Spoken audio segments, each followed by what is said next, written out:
ESPN welcomes you to the following presentation of the Southeastern Conference.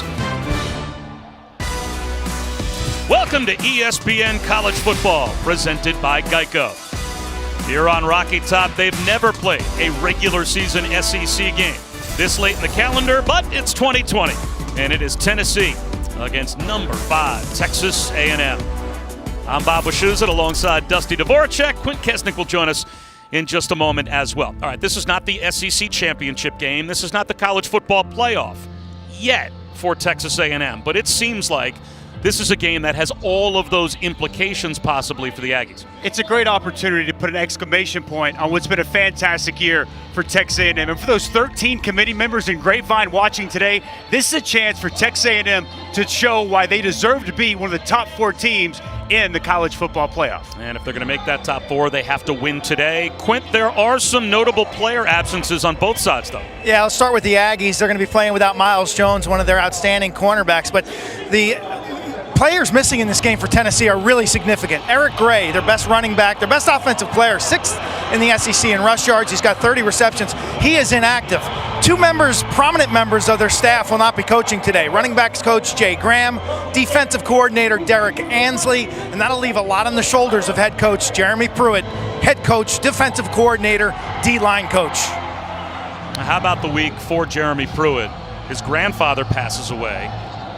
Signing day was Wednesday. You're preparing through all of that to be the head coach, and now you find out you're not only coach of the D-line, but you're calling the defenses as well as the D coordinator. Challenging week for Jeremy Pruitt, having to wear so many hats, emotions, everything that goes into getting a team prepared to play in a game like this. And let's face it, it hasn't been the year a lot of people around this program had hoped for. They want to finish strong. So just a challenging, trying week here to close out this season for Jeremy Pruitt. And the opportunity for Jimbo Fisher's team. He knows that if they win this game and maybe look good doing it today, and the right domino falls in front of them, they could be in that top 4 come tomorrow. No question. I think it's imperative, though, that they don't just win today, but they show exactly how good of a football team they are. They leave it all on the field and leave no doubt when that committee comes to sit down tonight, tomorrow, as they're watching and evaluating all these games. They need to show them and show the country this is one of the best 4 teams in all of college football. Great opportunity here in a beautiful setting at Neyland Stadium.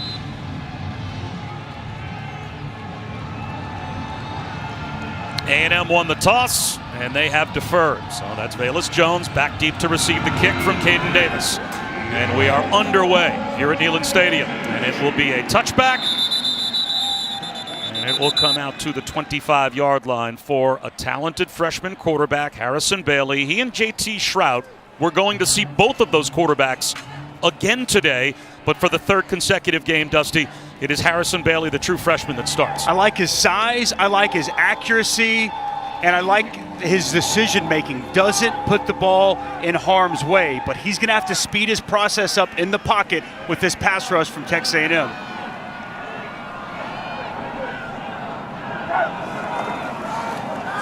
Play action on first down, looking downfield, and now Bailey out of the pocket and gets tripped up back at the 22-yard line. Jaden Peavy gets the sack. So the first play, a negative play for a Tennessee offense that has been on a roller coaster since the start of the season. You would expect, certainly, Harrison Bailey to go through some growing pains early, through a couple of interceptions in his first 13 attempts, but in his last 49 attempts, no interceptions. And he started fantastic against Vanderbilt, completed. We have a flag down on the opening play as well. Holding. Defense, number 16. 10-yard penalty from the previous spot. Results on a first down.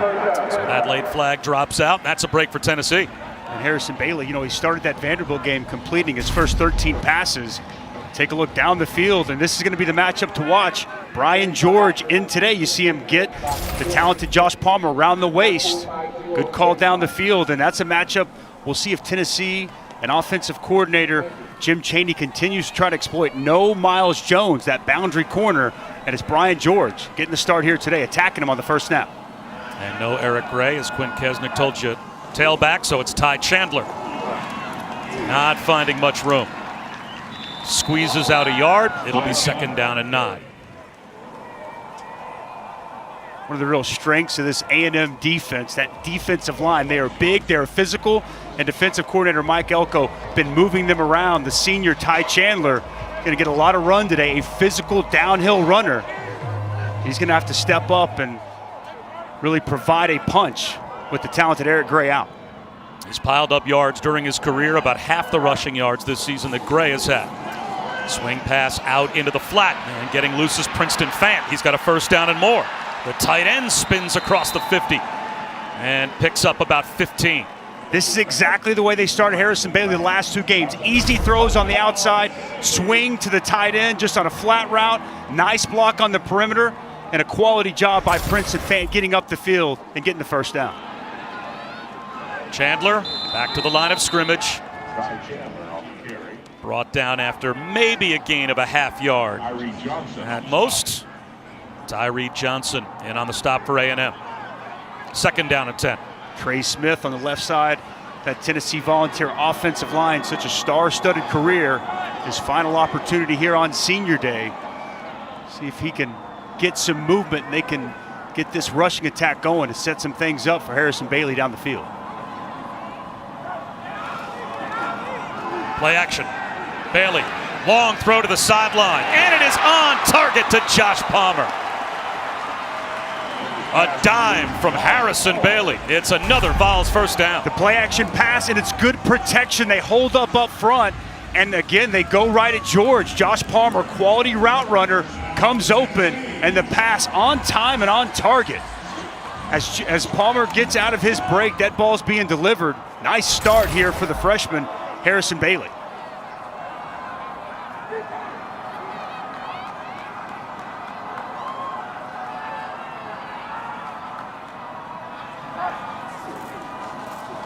They fake the end around. Wheel route down the sideline, wide open, Jacob Warren at the pylon, and in for a Vols touchdown.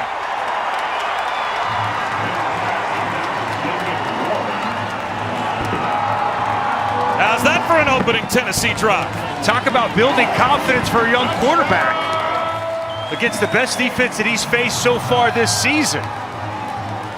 Outstanding job once again by the offensive line, and Jim Chaney dialing it up here early on. Play action pass, max protection.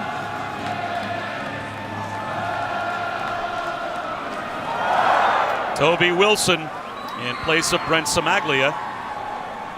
The senior kicker opted out last week. Wilson, the freshman, was 6 for 6 with point afters. He's 1 for 1 today. Tennessee has the early 7-0 lead. We're wondering how Harrison Bailey was going to respond to playing a defense like this. Time to throw the football. The wheel route comes open. And in a game that everyone thought A&M was going to show up, it's the Volunteers early on top.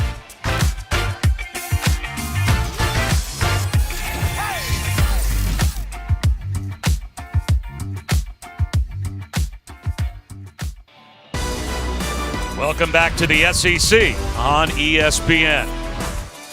What a start for Tennessee. A 5-play, 75-yard touchdown drive. And a great start for the freshman quarterback, Harrison Bailey. 3 for 3, 64 yards. And Dusty Dvoracek, a sweet scoring pass to open up this game. And this will be a touchback for A&M. Let's take a look here at linebacker. He needs to get depth in zone coverage. And we're going to see right here with Warren, he's just going to work the wheel right down the sideline. Linebacker's eyes get caught in the backfield watching the run.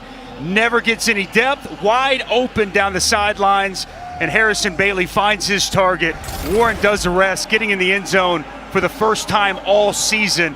That entire drive set up with play action and protection up front. We saw big personnel, extra tackle in the game. Did a nice job giving the true freshman Harrison Bailey plenty of time to survey the field and locate his targets. Have not had an opening drive touchdown, as you saw, since game 2 of the season against Missouri. Kellen Mond, quarterback keeper, on first down, brought down right at the line of scrimmage. So now it's on the senior quarterback to respond, stabilize this game, and he has been a stabilizing factor for a while now for Jimbo Fisher. Having the best season of his career, and he's had real poise, show maturity and toughness, and they've been in these situations before. Last game against Auburn on the road, and they didn't flinch. I don't expect anything different here this afternoon. A backwards flip, that's a live ball. Tennessee after it. As Kellen Mond with a tough one for Isaiah Spiller to handle. And did Spiller get it back? He did. It avoids disaster. And after all that, it'll be 3rd and 10. That's well said, Bob. Avoids disaster. I was just talking about poise, and it's almost as if Kellen Mond kind of panics. I mean, throws it back like that. Isaiah Spiller, balls up high, unable to bring it in. Thankfully, hops on top of the football, or what could have been just a treacherous start for this Aggie team. Tennessee shows blitz, and they may have just given Texas A&M a free 5 yards.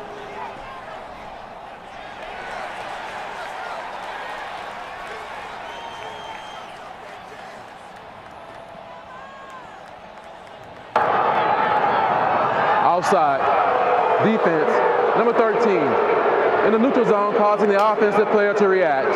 5-yard penalty. 3rd down. So DeAndre Johnson jumped in the neutral zone, and that makes it 3rd down and 5. And the senior really been the most consistent player with an active pass rush. You want to get that good jump, but you got to be smart in a situation like that, anticipating hard count and not jumping at the bark of the quarterback. Jalen Weidermeyer, this is one of the best 3rd down offenses in college football. This is the go-to man in these situations. Watch for an option route with him working out of the slot. Mond looking that way. To the sideline, Weidermeyer slides, and he hauls it in. That's a 1st down out to the 48-yard line. Well, this big man, 6'5", 265, he can block. And how about him going down, grabbing this football low, inbounds, completing the catch. Outstanding individual effort to complete the process of that catch and move the chains. 18-yard gain out to midfield.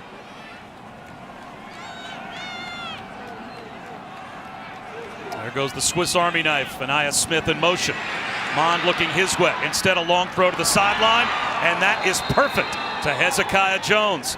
That's a gain of 14 more and another Texas A&M 1st down. Kellen Mond very comfortable on the move, the boot action, and you mentioned Anaya Smith outside. He's down low covered, so Kellen Mond takes the deep shot down the field.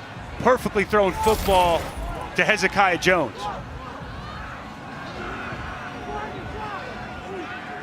The number 5 team in the college football playoff rankings has to win this game. Down 7 early. Mond straight back to throw again. Well protected. Another strike to Hezekiah Jones. And that looks to be good for 11 yards. Another 1st down for Texas A&M. And our first opportunity to check in with Matt Barrett. All right, guys, happy College Football Saturday. Time now for the Rocket Mortgage Studio update. Checking in on the Big 12 Championship. Chandler Morrison at quarterback for Boomer. He takes it in from 2 yards out. Oklahoma up early on Iowa State, 7-0. Really interesting to see how the winner of that game impacts how things go when that committee meets tomorrow. Mond gets outside with a stiff arm in the red zone and more. That's good for another Texas A&M 1st down. It looks like he got it right down to the line to gain at the 16-yard line. It's a good job on the edge. 54 Carson Green sets that edge, allows Kellen Mond to get outside. And how about, you mentioned Swiss Army knife, Anaya Smith on the perimeter outside, posting up, getting a quality block, and Kellen Mond, we talk about him as a thrower, really a weapon as well as a runner. And here these last several games, he's picked up that aspect of his game, making it tougher on defenses to deal with what he brings to the table. Try and run it here. It's a cutback for Isaiah Spiller. He picks up a couple. Now, Jimbo Fisher loves Anaya Smith. You know, all the versatility to this offense in terms of how they're able to trap personnel on the field, formation teams into uncomfortable spots just because he can do everything. That's exactly right. He's a running back. He's a slot receiver. He's an outside receiver. They'll put him in the wing, move him all over. It's tough for defenses to identify. And as you mentioned, the real value in him is you can have different personnel groupings on the field without changing your personnel, and that allows you to set up defenses and get them stuck in spots they don't want to be in on that side of the ball. 8th play of the drive. Another throw for Mon. There's a wheel route to Spiller. That's a first down inside the 5-yard line. Down to the 4. It is 1st and goal. Alontae Taylor bumped him out. Well, Alontae Taylor gets caught inside running with the slant. He's got to stay outside in zone coverage. He tries to get back, but it's too late as Kellen Mond locates his running back outside. And another nice pickup, just kind of plodding along. Another methodical drive here from Jimbo Fisher in this A&M offense. After Harrison Bailey went 3 for 3 for 64 yards and a touchdown on Tennessee's opening drive. A shaky start to this drive and a near turnover, but Kellen Mond is 4 for 4 for 53 yards, so both quarterbacks are perfect.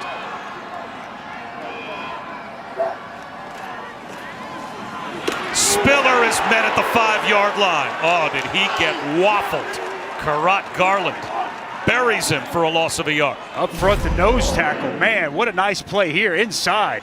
Watch him get off the block of Ryan McCullum, fights that double team, stays right there, and boom! Big hit inside. Standing up strong, that Tennessee defensive line. That's how you play the double right there, Bob. Keep your pad level low, get extension off the lineman, get separation, get off the block, and that hole opens up, and the running back's right there for you to make the tackle. You're saying that like I don't know. Like I would be surprised to hear that. 2nd and goal. That's Weidermeyer in motion. Mond. He might take it himself. He'll try to get to the goal line, and he'll break the plane. Texas A&M with the response, and Kellen Mond's got a touchdown.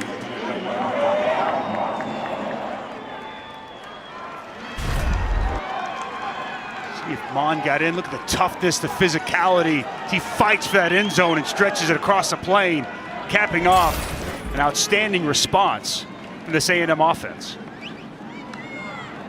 Kellen Mond with his 3rd rushing touchdown of the season. And that means he's only 2 short of tying Johnny Manziel for the all-time lead in Texas A&M history for touchdowns responsible for, as he is now responsible for 91 total touchdowns in his Texas A&M career.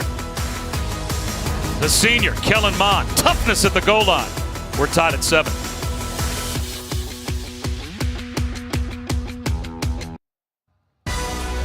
ESPN College Football is presented by Geico. You could save even more by bundling home and car insurance. And in part by Burger King. Mix and match your favorites for just $5. It's senior day here at Neyland Stadium in front of a sparse crowd, but hearts are full, especially for a senior guard in Trey Smith. He is headed to the Senior Bowl. His family is in attendance today. His older sister, Ashley, is the Director of Student Athlete Development here at Tennessee. And he is going to leave Tennessee having fulfilled every promise to his family in terms of getting his degree. He was diagnosed with blood clots back in 2018 and missed the rest of that season. He thought his career might be over. And Quinn Kesnick, this is, in a way, a very bittersweet day for Trey Smith and his family as well. Yeah, his dad Henry was on the right there, his sister Ashley in the middle. But for Trey, he's overcome multiple obstacles. It goes back to when he was 15 years old. He lost his mom, Dorcetta, when he was in high school. He made a promise to her. He said, I'm going to graduate college, and he just did that. A couple weeks ago, they had a private graduation ceremony.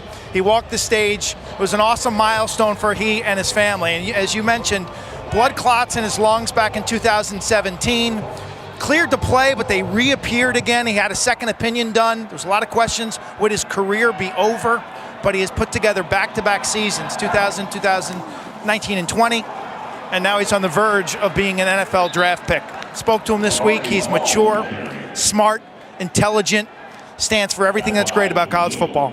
Got tremendous character, Bob, and that's well said by you, Quint. And, you know, he's an outstanding football player. He's going to get paid and play at the next level. But what I appreciate in a year of all these opt-outs, and this Tennessee team did not have the year that it anticipated. He's been here every single game, and I give him a ton of credit for showing up, being that leader, showing that character, and finishing his career the right way. Bailey off play action, looking downfield once again. Under some pressure, comes back and finds a check down. And coming back once again to help out the quarterback is Princeton Fant, the tight end, about 3 yards shy of a first down. And you're right, in this climate, where the transfer portal is jammed, COVID, players opting out, and players just going to the NFL early. Here's a young man that made a promise to his mom, could have gone to the NFL last season, Absolutely, and decided that promise to my mom is important to me. Another year at Tennessee, and he walks on senior day as a graduate, fulfilling that promise. Just a great story. Bailey on third down. Pumps once. That ball comes out sideways, and it is scooped up, it looks like, by Darnell Wright, the right tackle. Will they rule that a fumble, or was that an incomplete pass? I think they have ruled that a fumble in fourth down now for Tennessee. Tyree Johnson on just a power rush. He gets that ball out right as Harrison Bailey is trying to deliver it. Nice job, hand on the football. Good pressure from the outside, and it's really quality coverage down the field. Harrison Bailey, he couldn't go to his first read, tried to get to a second before he could get the ball out of his hand. It's Tyree Johnson, the quality speed rusher, showing some power on that sack fumble to get the stop on third down.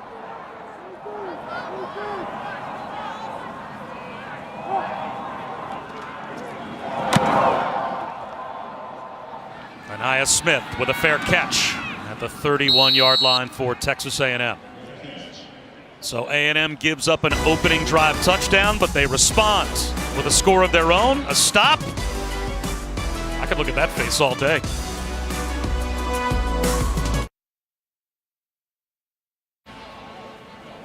Fans, don't forget to check out the Target Command Center broadcast. This game's on ESPN3 as well as the ESPN app. That's what it looks like. So if you like the numbers, multiple screens, that is available to you as well.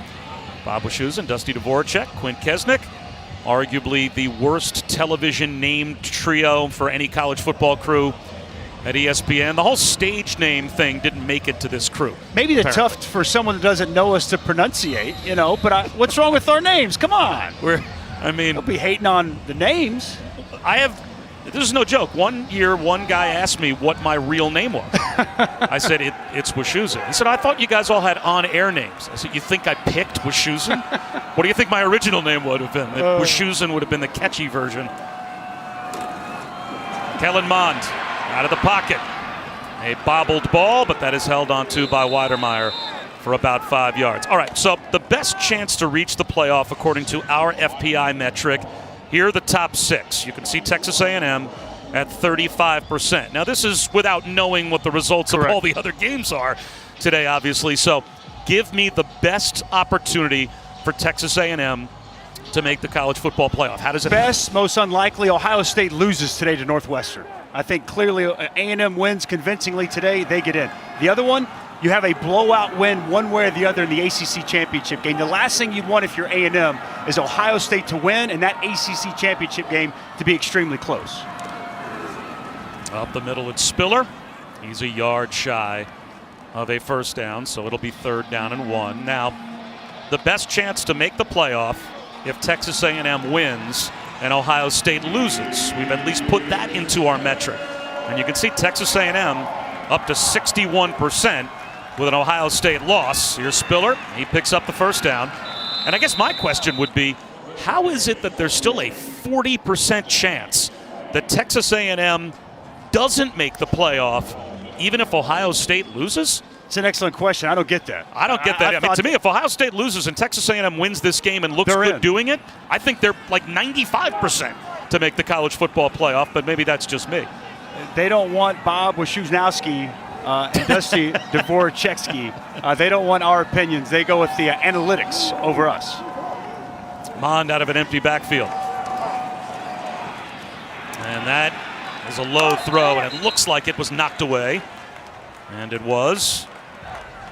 Theo Jackson with a good job to reach the right hand around Hezekiah Jones and knocked it away, so it is second down and 10. All right, now, if there is to be a convincing winner in the ACC championship game, most think that it would be Clemson. And right now the point spread's double digits. Trevor Lawrence is back. They've got their guys back on defense. So let's say that Clemson wins by a couple of touchdowns, maybe 20, somewhere in there. What then happens to Notre Dame? I would say what happens on this field today. I think that's going to be very important. That's why I said off the very top, these 13 committee members, they are watching very closely, intently, to see exactly what this A&M team looks like. This is their final opportunity. And right, wrong, or indifferent, we're all prisoners of remembering and putting a higher place value on what we saw last. So this will leave a lasting impression in that committee's mind. If Notre Dame gets beat by 2 touchdowns plus and A&M looks unbelievable throughout the rest of the day, my opinion, they're going to have an outstanding opportunity to be one of the top 4. Yeah, Texas A&M playing a 3-6 Tennessee team. It is still human beings in that room bringing their own subjective view of things. You need to win today if you're Texas A&M, and you need to look good doing it. 3rd down and 6. Here comes a blitz. Mond swings to a wide open Spiller. A blown coverage for the Vols, and the composure of Kellen Mond eventually recognized it, and Isaiah Spiller has a big first down game. That's exactly right. Watch the pressure come off the edge. What I like is he doesn't blink. He doesn't blink. He holds it long as he possibly can. There's nobody there with Isaiah Spiller. They're in man-to-man coverage, and he just gets lost. And Kellen Mond showing that poise, waiting to the last moment, comes back, allows the rush to get there, locates his open receiver. And that's one of the things about Kellen Mond in this final year, his 3rd year with Jimbo Fisher. He knows where to go with the football. He ID'd the blitz, knew he had an open man in the flat, and made the play he needed to make. Spiller empties the backfield. It's another 5-man rush. Making the catch is Aniyah Smith. Just enough leverage on Jalen McCullough, the safety. And he's out of bounds at the 32-yard line, a gain of 5. How about the route running by Aniyah Smith? Outstanding job putting his foot in the ground, working to the sideline. The ball placement there from Kellen Mond. That's good tight coverage by the Tennessee defender, but a better route and throw from Mond to Smith. Down to the final minute of the first quarter.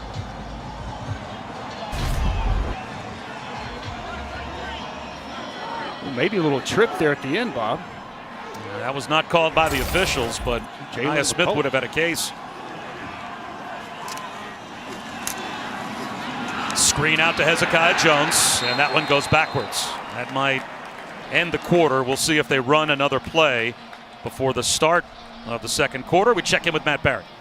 All right, guys, time now for your AT&T countdown to the CFP studio update. 3rd and goal for the Buckeyes, and Justin Fields does football no-no 101.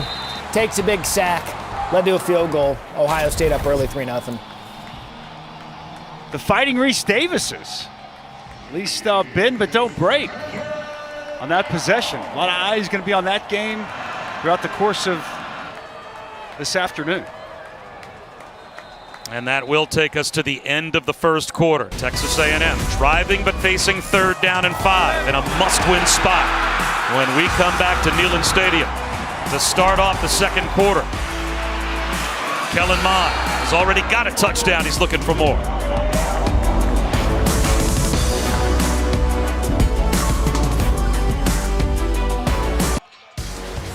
Welcome back to the SEC on ESPN. Bob Wischusen, Dusty Dvorak, Quint Kesnick here in Knoxville.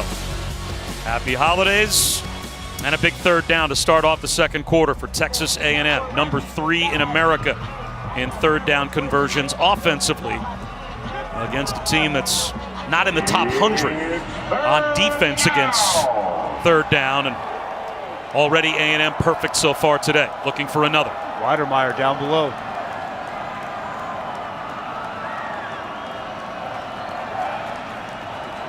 Mond just gets the snap off.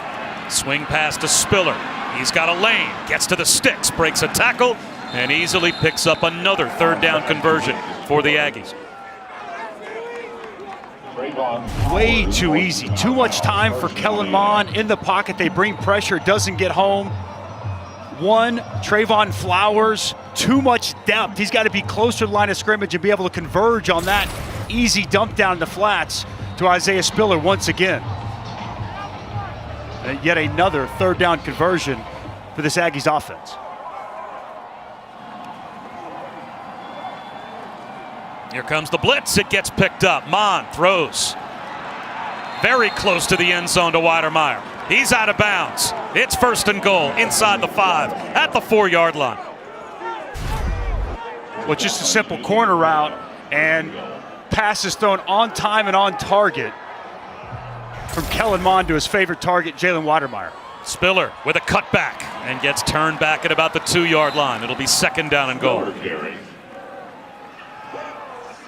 A&M picking up the pace a little bit after that throw down the field. On the football, kind of pounded in with Isaiah Spiller, who really put together a quality sophomore season, 6 100-yard games on the year. He's got a great combination of size and power. He's already got 38 yards receiving in this game. He's the number 2 running back in terms of rushing yards per game in the SEC. So he and Anaya Smith there, dangerous tandem. Spiller at the goal line, reaches the ball out, and he's in for the A&M touchdown. And Texas A&M takes the lead. Spiller carries from 3 yards out for the Aggie touchdown.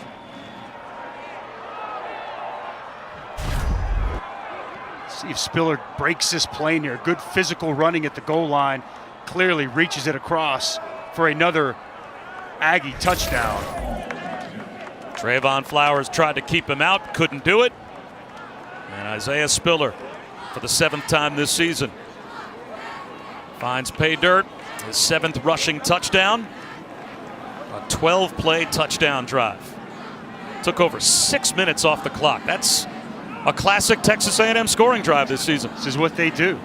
Plod along, convert on 3rd down, and a physical run to cap it off. Number 1 in the SEC and number 9 in America in time of possession as well. So they usually end up scoring, and they usually end up eating up the clock as well. And it's the Maroon Goons. The right side caves everything down. Quality cutback by Spiller.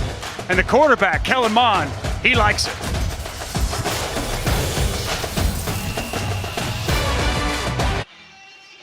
It almost feels like the college football playoff starts today with the ACC championship game at Bank of America Stadium in Charlotte coming up later on this afternoon. Clemson, Notre Dame, 4 Eastern, 1 Pacific on ABC and the ESPN app. It's going to be a fun game to watch. Well, you know, those Notre Dame kids and coaches all week have heard, hey, Trevor Lawrence is back. Yep. The first meeting doesn't count. You're getting the real Clemson today. We'll see. Here's Velus Jones. He's got speed to the sideline.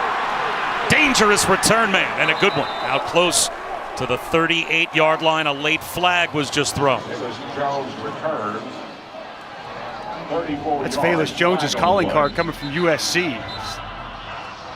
An exceptional kick returner. You saw the speed in the open field, but will it stand?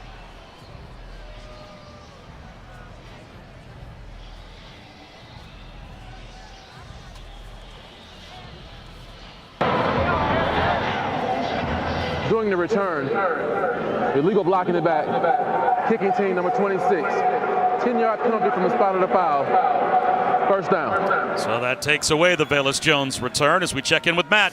All right, guys, Big Ten championship update. What an answer by Northwestern after a Peyton Ramsey 34-yard run. Cam Porter takes it in. Wildcats up 7-3 late for. What? Hello, College Station. Wow. Heads up. Number 5 might be getting some help. JT Shrout now check that. It is Harrison Bailey at quarterback, and a quick handoff and a quick 1st down carry for Ty Chandler. Well, this is year 7 of the college football playoff. And in 4 of the previous 6 years, if you were number 5, it worked out for you. You got the help you needed, or you created the win you needed to get into the top 4. So you're saying there's not just a chance, but there's a fairly decent chance that if A&M could take care of business, you're going to have a great opportunity. Chandler, 3 yard, maybe. Looks like he was thrown back right at the line of scrimmage. So again, number 5 in the playoff rankings entering conference championship weekend. Here are the teams that have been number 5 each year, and you can see 4 of the first 5 years, the team that was ranked number 5 got into the top 4. 2 of those teams winning the national championship, Ohio State in 14, Alabama in 17.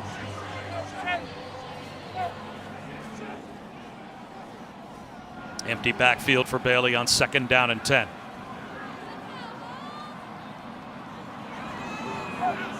Four-man rush for Texas A&M. Bailey right at the first down line to gain. And it looks to be just good enough to tie Chandler right to midfield, a first down. Well, they got the matchup they're looking for. They're going to get Buddy Johnson, the linebacker, in man-to-man coverage against Ty Chandler. Just a simple out route. Buddy Johnson doesn't have the proper leverage, and a quality throw there by Harrison Bailey, identifying his matchup and going right at the senior linebacker, Buddy Johnson, in coverage.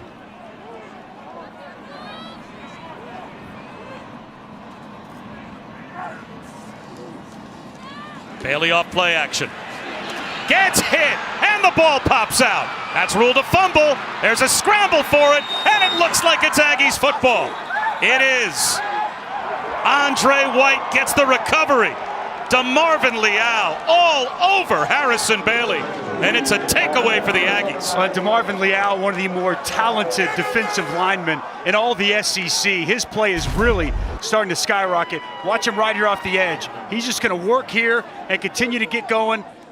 Works down as he sees the puller comes across, gets outside of him, works through him, and a big hit on Harrison Bailey as he tries to get rid of the football.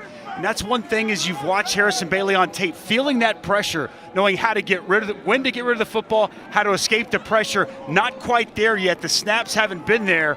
And DeMarvin Leal fights through not one but two different offensive linemen to create the big hit on the quarterback. They are going to go to the replay booth to make sure that this is a fumble. Now, Rogers Redding is our rules specialist. We can bring him in. And Rogers, I'll give myself a little rules quiz here. As far as I understand it, it is the instantaneous moment that Harrison Bailey's arm coming forward with control of the ball would make this an incomplete pass. How close is that from your view? This is very, very close, but I believe he brought the hand forward with the ball in his control. I think this is going to be an incomplete pass. You can see his hand barely start forward. It's very, very tight, which is obviously why they're looking at it since A&M recovered the ball. So I believe that he came forward just a little bit with that ball in his control, and this is going to be an incomplete pass. How hard do you think this is to overturn for replay, considering the fact that it was, well, we're going to find out very quickly. The ruling on the field stands. First down, Texas A&M. And Rogers, I guess I got my quick answer, right? When you make that call on the field, the precedent is set, tough to overturn. Yeah, I think it is very tough to overturn, and to me, there's not indisputable evidence to overturn this. So I'm not sure that they got that right from the replay booth, but it is what it is, and so it's A&M's ball. Costly turnover for the freshman Harrison Bailey, and that's one of the real reasons he's in there, Bob, is that he hasn't been so turnover prone. They felt that he can make the proper decisions. Held on to that football a little bit too long, and the big defensive lineman, DeMarvin Leal, gets there with the big hit, knocks the ball loose. Now, the last handful of games for A&M, their pass rush has been impactful. Spiller breaks a tackle in the backfield. Should have been a tackle for loss, and instead it is close to a first down run. A gain of 9 yards for Isaiah Spiller. Quinn. Harrison Bailey getting coached up on the sideline by Chris Wenke, but it was Jim Chaney, offensive coordinator, who told us yesterday he's got to play at a quicker pace, and the timing mechanism in his mind isn't quite up to the SEC standard right now. Things are happening a little faster than he is able to react. His pocket presence twice in this ball game has shown itself to be ineffective. I think that's a lack of experience as much as anything else, right? I mean, he's a kid that didn't have spring football. He was limited in fall camp, and not trying to make excuses for him, but that should come with time, the more snaps he gets. This time, Spiller's not breaking the tackle of Alante Taylor, so it will be a third down for Texas A&M after we check in with Matt. All right, Big 12 championship update time. Iowa State, Oklahoma. Spencer Rattler here, perfectly thrown to Marvin Mims, and it is Sooners up 14-0 in the second quarter. Is Oklahoma in any way alive if they run away with that Big 12 championship game? Could create a stir, a conversation. Can you come from 10 all the way to 4? Doesn't seem likely, but who knows? It is 2020. I would say no. I don't think they can make that big of a jump unless absolute chaos ensues. Staying perfect on third down, Texas A&M. Aniyah Smith makes them 5 for 5. Nia Smith, such a crisp route runner. And watch this pass go right through the hands of To'u, who's just trying to read the quarterback's eyes. Kellen Mond fits it in a tight window. It's the Swiss Army knife you talked about. You can put him in the backfield. He's got the physicality to be a running back and the most precise route runner they have on the Aggie roster. Such a weapon for this offense.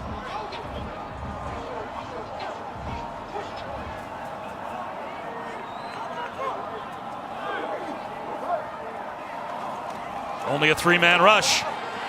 Mond, patient, finds a check down. Hezekiah Jones, he's got about 6.5. I'll tell you, if I'm a Texas A&M fan, and the committee left the door open for this by putting Iowa State at 6, by only dropping Florida to 7, who knows, they may, that's the one scenario we haven't talked about, if they were to upset Alabama. Right. If I'm a 1-loss Texas A&M team, and I get left out, and a 2-loss team jumps me, and that becomes a first in CFP history, if I'm in College Station, I am out of my mind. Livid, to say the least. Beyond livid. I don't think that's going to happen. I don't either. I agree with you. I would not sit well with me. They run the option. Mond on a keeper to the 10-yard line. It's 1st and goal. They've really utilized this option quite a bit in their arsenal, and it's great decision there by Kellen Mond. He puts that defender in conflict. Are you going to take the quarterback, or are you going to stay with the pitch? And regardless of what the defender wants to do, Kellen Mond runs that option play so well, makes it so difficult to defend. And you could tell another methodical, plodding along drive for this Aggie offense. Hands on hips, looks like a tired front for the Tennessee Volunteers. You can see the last 4 games, they've continued to add more pieces of the run game, and that option, a big factor for Kellen Mond in this rushing attack. With the play clock winding down, looks like Jimbo wants to call a timeout from the sideline before 1st down and goal. So Texas A&M will spend their first timeout here, and we'll step aside as well. Texas A&M with a 7-point lead off the takeaway, looking to add more. The journey is on. The AT&T Countdown to the College Football Playoff National Championship, Monday, January 11th on ESPN. Welcome back to ESPN College Football, presented by Geico. After the Texas A&M timeout, it will be 1st and goal at the 10-yard line, and they are looking to add to a lead behind the Maroon Goons, who seem to set the tempo for everything, Dusty, they do offensively. One of the best offensive lines in all of college football, and continuity is key. All 5 starters have played in all 8 games this year, and how about this? 523, the team's 547 snaps this year have been played by those 5 guys. It's just incredible what they've done, and a great point you brought up. This isn't like Alabama, and Alabama would be the other best offensive line, but you can't load up against Alabama. You can load up a little bit more against this A&M offensive line, yet they still don't allow their quarterback to get hit, and they have the #1 yards per carry rushing attack in all the SEC. Mond underneath. It'll be 2nd down and goal, as Chase Lane picks up a couple to the 8-yard line. Now that kind of continuity has to be such a security blanket. And it's the way this team, Jimbo Fisher's built it. Inside out, physicality, toughness at the line of scrimmage. There's some physicality and toughness from that defense for the Vols. Spiller this time goes nowhere. Jalen McCullough comes up to make the stop. Now it's 3rd down and goal. The passion and the excitement from Jalen McCullough. Can this defense come up with its first 3rd down stop of the afternoon? Crucial spot in this game here early. Try to keep Tennessee in this ballgame. After your offense turns it over and gives an A&M offense the short field, here's a chance for the Tennessee defense to get a red zone stop. This tight bunch here is now we'll see Watermeyer in motion. Mond, he's going to tuck it under, and he will only get to the 6-yard line. Met by Key Lawrence. The true freshman comes up to make the stop, so it'll be 4th down and goal at the 6. The offense looking over, And you have to kick a field goal here and take the 3, and that is what Jimbo Fisher will do. I think that's smart. Take your points here, right? You want to go up 2 scores. And you got to turn turnovers into points. The last thing they want to do after the takeaway by their defense, not come up with any points afterward, is a really nice job by Tennessee's secondary. Nowhere for Kellen Mond to go with the football when he tried to run, rally up and tackle, and get off the field. Short range field goal, Seth Small. And he puts it through. So Texas A&M gets 3, but that's a win for the Tennessee defense against the short field to hold the Aggies to a field goal. Dusty, even seniors can miss one from time to time. Absolutely. Watch the safety come down, bite the underneath route, and he had his man, Aniyah Smith, wide open in the middle of the end zone. Problem, Kellen Mond never looked back that way. He stayed to the boundary the whole time, never looked back, unable to locate Aniyah Smith. Tennessee gets a key stop, forces them to 3. And that's a break. Kellen Mond, who has played a lot of ball for Jimbo Fisher and Texas A&M, just missed a wide open Aniyah Smith. And it will come out to the 25-yard line for Tennessee. It's time for our Aflac trivia question. All right, since the first college football playoff in 2014, there have been 3 teams to make the playoff without playing in a conference championship game. Can you name those 3 teams? I think a couple off the top of my head. The third one might be harder to come up with. The graphic we showed earlier. Yep. Ohio State, yep. Alabama. And Alabama. The other one's easy, Bob. Just think about it. All right. If you're not in a conference, you don't play in a conference championship game. Very good point. A jet sweep end around to Velus Jones, and he's got 9 yards. And we have the quarterback change that we expected at some point to see as we go from the true freshman to the redshirt sophomore. How about J.T. Shrout? What does he bring to the Vols offense? A big-time arm, a rocket for an arm. But the problem is he puts the ball in harm's way, as we saw last week against Vanderbilt. Decision-making a problem, arm strength not a problem. You can expect to see this offense go more vertical, more down-the-field passing with J.T. Shrout in the game. Chandler, that's a first down. Well, we talked to Jeremy Pruitt and asked him what's the thought behind Bailey and Shrout both getting in the game. He said, look, it's time to work on the quarterback of the future. So over these last 3 games, I need to know exactly what we have at quarterback. And with COVID this year, it's not like I've had a chance to see these guys play. We didn't have a normal summer and fall. We didn't even have a scrimmage that I could get these 2 in there. So this is my chance to see Shrout and Bailey. And on a rollout, wide open pass. That's a hook up to Cedric Tillman. So a good move for J.T. Shrout on the rollout. It's another first down. Quality athleticism as you're going to see him reverse out away from the pressure and fires a strike outside to Cedric Tillman. Good start here for J.T. Shrout. That's 15 yards on that pickup. He came in against Florida a couple of games ago. It was late in the game in the fourth quarter, led a couple of touchdown drives, and he's shown some bright spots here late in the season. Play action. Well protected. Shrout's going to take a deep shot for the goal line. Looking for the same target in Cedric Tillman. Does he have it? There's a flag down as well. It's a touchdown for Tennessee. What a catch by Cedric Tillman. Lays out and finds pay dirt. The play calling for Jim Chaney is so different when Harrison Bailey's in the game and J.T. Shrout. As we just mentioned, expect to see a more vertical passing attack down the field with Shrout in. It's a touchdown. And that's exactly what we see there. The speed on the outside of Cedric Tillman. He gets behind. Picking on once again Brian George, who's in for Miles Jones. Does he complete the process of the catch? I didn't see much movement as he brings it in. Athletic play, full extension there from Tillman. The ruling on the field is a touchdown. There was pass interference. Defense number 16. That penalty will be declined.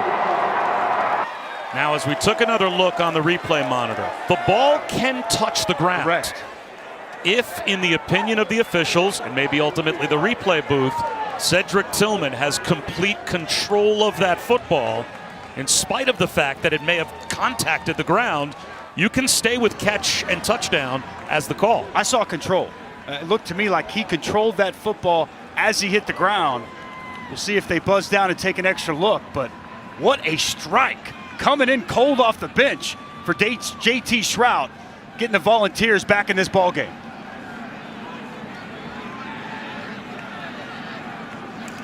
No buzz down and no point after either, as Toby Wilson misses for the first time. He previously had been 7 for 7. The sophomore walk-on in place of the senior Brent Samaglia leaves a point on the field for Tennessee. But the 6 that Cedric Tillman scored, that's pretty.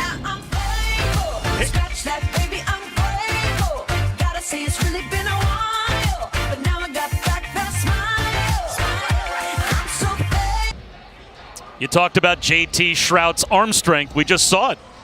And you'll see the matchup they're looking for. And there's Tillman getting up the field on the go ball. Brian George backpedaling, turns into man-to-man coverage. No safety help over the top. That ball put out in front where only his wide receiver can make a play. Full extension and a touchdown Volunteers, as Brian George, seeing extensive time here today, getting coached up and trying to explain exactly what happened on that deep shot. Very important 4 minutes here for both of these teams. Tennessee to stay in the game. Remember, Texas A&M, they won the toss and deferred. And they'll normally be very comfortable with 4 minutes on the clock and a couple of timeouts, and that's what they've got after we check in with Matt. Hey guys, coming up on the Lexus halftime report, we got a good one brewing in the Big Ten. Ohio State, Northwestern. We'll check in on that. Plus Oklahoma getting early revenge against Iowa State in the Big 12 championship. We'll get you set for the rematch between Clemson and Notre Dame. Jesse Palmer and Joey Galloway join me coming up on the Lexus halftime report. All right, Matt, a lot could happen in the next 4 minutes plus before we get to the Lexus halftime report, as Kellen Mond back to work from his own 25-yard line.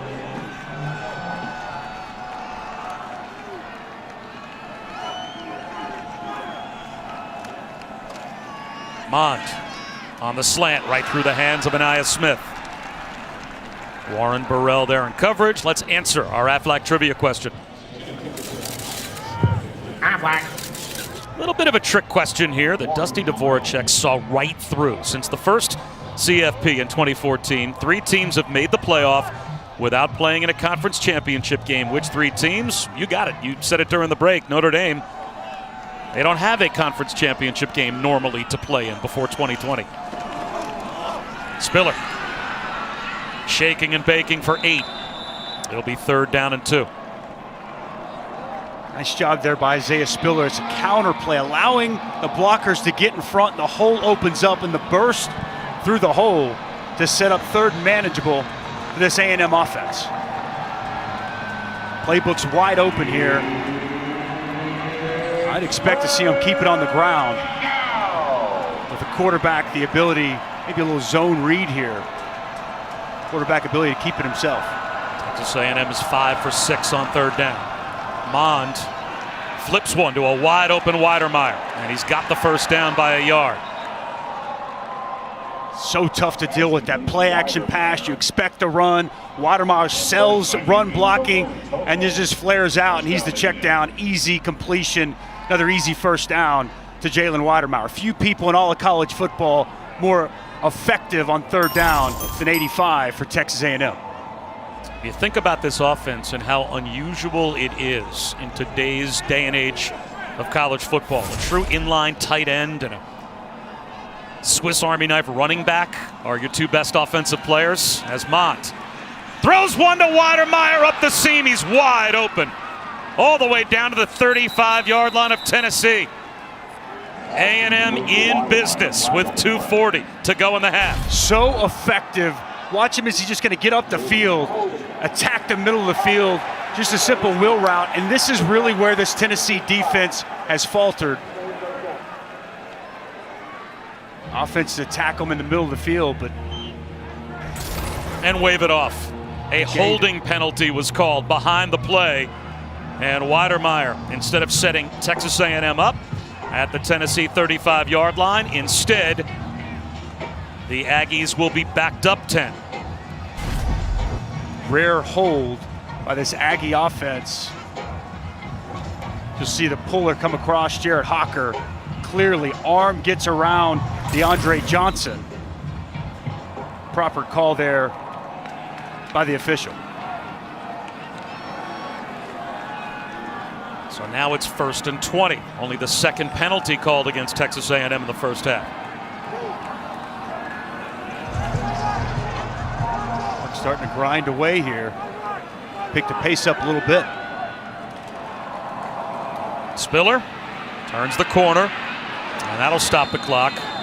He's out of bounds at the 32-yard line. He'll pick up 6. Talk about his physicality, being able to run through tackles, but there he shows the speed on the edge as he gets to the perimeter. A nice pickup. 2nd down at 14, and depending on what happens on this play, got to think Tennessee will be thinking about using their timeouts potentially, maybe save some time for their offense.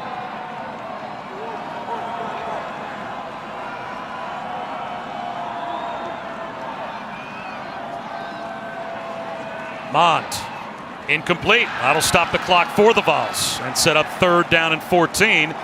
As that one went through the hands of Chase Lane. It's good coverage by Jalen McCullough. He's right there, step for step with Chase Lane, making it very difficult as he's working back to the throw to complete that catch. Big 3rd down here for Jeremy Pruitt and this Tennessee defense. And with 3 timeouts in tow, you get a stop here. As we saw the explosiveness from JT Shrout being able to throw the football down the field. The feel of this game has completely changed as we inch closer to halftime. Bunch set here. Spiller empties the backfield. 4-man rush. Mond. Low throw. He intended for Smith. Short hops it. Incomplete. There's a flag in the offensive backfield. I think they're going to get hands to the face on the defender from Tennessee, on Kellen Mond. Rusher comes up, and just as Kellen Mond delivers the football, hand gets up in the face mask area. And is it DeAndre Johnson again? Personal foul. Unnecessary roughness, number 13 of the defense. Hands to the face of the quarterback. 15-yard penalty. Automatic 1st down. That's a killer penalty. Not what the senior wants on senior day. He gets up there. He gets a hold of that face mask. I know he doesn't like it, but I think that's the right call, Bob. I guess he feels like he was reaching up for the football, but whether your intent was to hit Kellen Mond in the face or it was accidental, you still hit the quarterback in the face. And remember, DeAndre Johnson, earlier in the game, before a big 3rd down and 10, jumped in the neutral zone, made it 3rd down and 5. A&M converted and was able to keep a drive alive. So that's a huge penalty. Costly. Mont, deep shot down the sideline. He drops it in. Hezekiah Jones holds on, gets blown up by McCullough, and still it is a completion to the 28-yard line. Cover 2 and a bullet pass. Fits it in just before the safety can come over the top.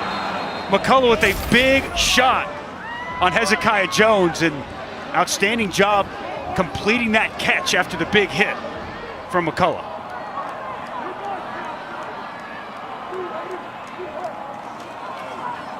Spiller, no gain on 1st down.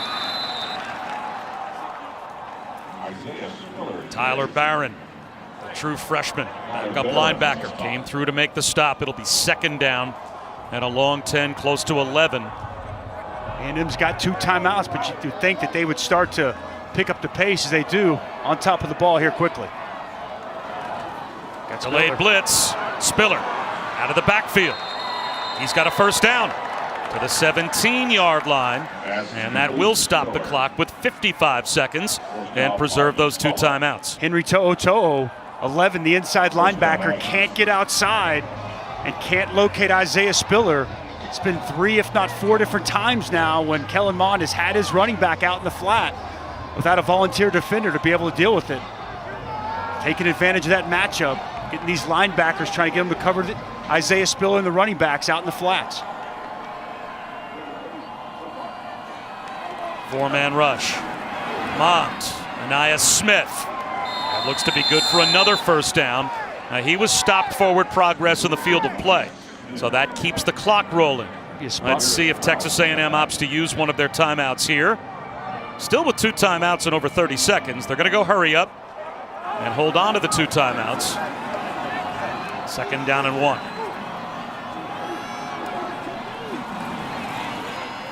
Mons, short throw. It's Hezekiah Jones. It's 1st and goal. And now Jimbo Fisher will call his 2nd timeout. It'll be 1st and goal at the 4. And A&M still with a timeout remaining as we bring you today's Weekend Wake Up, brought to you by Wendy's Breakfast. And we've still got conference championship games to come later on ABC. The real game of the day, Clemson and Notre Dame in the ACC title game, and Alabama, Florida tonight at 8. Also at 8 on ABC. You wonder what might happen to a team like Cincinnati if they are able to decidedly win the American championship game with some of the chaos that right now might be happening in front of them. Who knows what happens between now, even in 3:30 this afternoon. You know, it's fascinating. This is the first time we've mentioned Cincinnati. Right. And they're sitting there 8-0. And I think it's a little bit of out of sight, out of mind. It will have been almost a month since the last time they played. Our crew had that game in Orlando against Central Florida. And, you know, it's all of a sudden, since they haven't played, all they've done, nothing. It's not they've played poorly. They just haven't been out there, and they've moved back spots the last couple of rankings. And, you know, tonight a great opportunity to remind this committee and to remind the country just how quality a team Cincinnati is.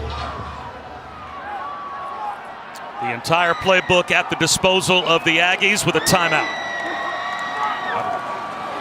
Mont. Touchdown! Wide open Anaya Smith. He didn't miss him that time. There is a flag down at the line of scrimmage.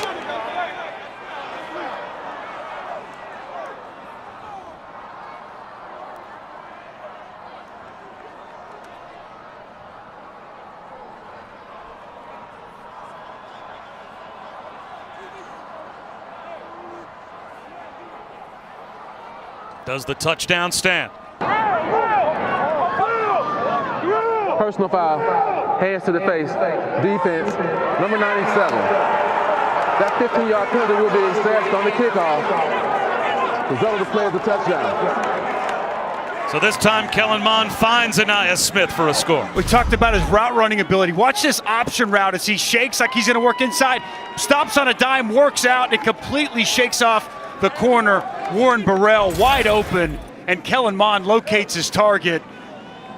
The Swiss Army knife, the weapon that Anaya Smith is, cashes in once again for this A&M offense. And I have to go back though, Bob. It was a 3rd and 14 and a hands to the face by the senior DeAndre Johnson that helped aid this drive to continue and stay alive. Credit to Texas A&M for taking advantage of that opportunity that was opened up by DeAndre Johnson. Well, you're right. If you're Warren Burrell, how do you cover Anaya Smith on this route? Well, I mean, you have to respect his ability. Watch, he's going to shake in, give you a little shake, and then work back out. And there's really nothing that Warren Burrell is going to be able to do. Quality route running. He's even got his hands on it, but he overcommits, falls inside. And a huge penalty here, so costly by DeAndre Johnson. And he didn't like it, but it was the right call.